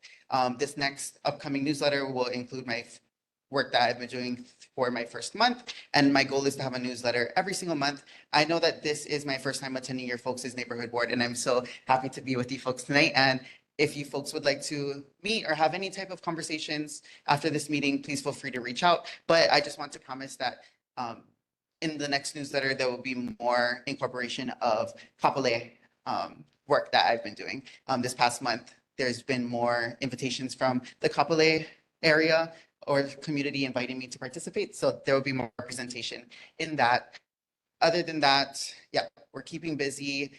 Please utilize me while I'm here in this seat. We have so much work to do. And if anyone has any issues that they would like to help with, any legislation they would want help drafting, please feel free to use the resources that I have and the time that I have to serve you folks. Mahalo. Mahalo nui loa for making yourself available and for stepping up during our community's time of need. So thank you. Okay, with that, we'd like to welcome up Representative Diamond Garcia. Right, it's 10 o'clock now, so I'll be very quick. Aloha board, thank you for having me this evening. Few updates, wildfires. In these last 3 weeks, there's been multiple wildfires in District 42, one near the Kroc Center, one near Verona Villages by Kamakanali'i, and the one by the Villages got pretty close to homes there. And so that's very scary. Our office has been on Hawaiian homelands time after time to create fire breaks. Unfortunately, sometimes things take longer than they should. Regarding the parcel across from the Kroc Center, there's a housing development right next to it called, what is it called now? Ko'oloa Lua, something like that. They've been asking for a fire break because there's a vacant parcel of land adjacent to them. And unfortunately, when DLNR sent out an excavator to create that fire break, it was actually that excavator that created that large fire out there that day. And so I know. And so one bad thing is the reason why that parcel of land is vacant is because there's a rare Hawaiian endangered species of plant on that parcel called the red elema. This is why Hawaiian Homelands has not built upon it yet. Nonetheless, we're going to make sure that that fire break is established very soon. Next update, the DOE has awarded MEI Corporation the amount of $752,000 to create or to start construction at Kapolei High School to bring them up to ADA compliance. It's been a long time in the making. Finally, it's happening. Lastly, the issues of sinkholes in our community has come to light. If you ever driven on Keohumua Parkway near the Kroc Center, you see the road, there's a bunch of sinkholes or the roads that sink down near those drain pipes. And so what we've been noticing is lots of the homes, the Hawaiian homesteads have faulty foundations. Their houses are currently cracking. And we've reached out to UH and realized that the below the ground in the entire area is limestone. And it's known for lots of sinkholes in the area. So this is going to be a very important issue to address. Our office will form a town hall meeting next month to address this. More than 30 or 40 homeowners have already reported cracks in their houses, on their walls, their foundations. So it's going to be a big issue. So just FYI, and we'll be sure to keep you all posted. Lastly, the neighborhood security watches, they're going strong. There's more than Kanehili. There's Ailoa. There's one in Kekuilani, Kaupea as well. So we're going to keep pushing to establish more and create one in Ho'opili as well. So if you all want to join the inaugural walk for the Ho'opili Neighborhood Security Watch, let us know. We'll be happy to get out the information. Other than that, thank you very much. Any questions? If not, we're 3 minutes over. Thank you, Chair. Thank you very much, Honorable Representative, for your work in our community and for your update. Do we allow the last word for Congressman Ed's case office? Of course we do. We will stay here. I beg the leave of the board for a few minutes more to. Chairman, members of the board, you have my written report. I'm just going to stand on that. And I just shared it on the online, yeah, with those that are watching this meeting online. I just want to follow up on some of the talk about wildfires because Congressman Case is pushing for a information sharing platform, working with HAIMA, Hawaii Emergency Management Agency. So to better prepare for a storm, this platform will share information with not just government agencies, but non-governmental agencies, communities, so we can better prepare for a storm that may be coming our way.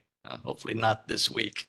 But that's it, Mr. Chairman. That's all I have to say. And open to any questions. Anybody want to follow up with me for the Congressman, nestor.garcia@mail.house.gov is my email address. Thanks. Mahalo nui loa, Uncle Nestor, for the update. Any questions, comments, or concerns for our electeds and their representatives that stuck it out till 10 p.m.? All I got is smiles and gratitude from the board members and community members. So with that, we are at the end of our meeting. We are overboard, so we're going to postpone and defer our committee reports until the next meeting. And we have one final announcement, which is the board for Makakilo, Kapolei, Honokai, Hale will meet next Wednesday, September 25th, 2024 at 7 p.m. here at Kapolei Hale Conference Rooms A and B, and online via WebEx. And with that, mahalo nui loa for being here with us this evening, and everyone get home safe and have a wonderful rest of your night, because I have homework.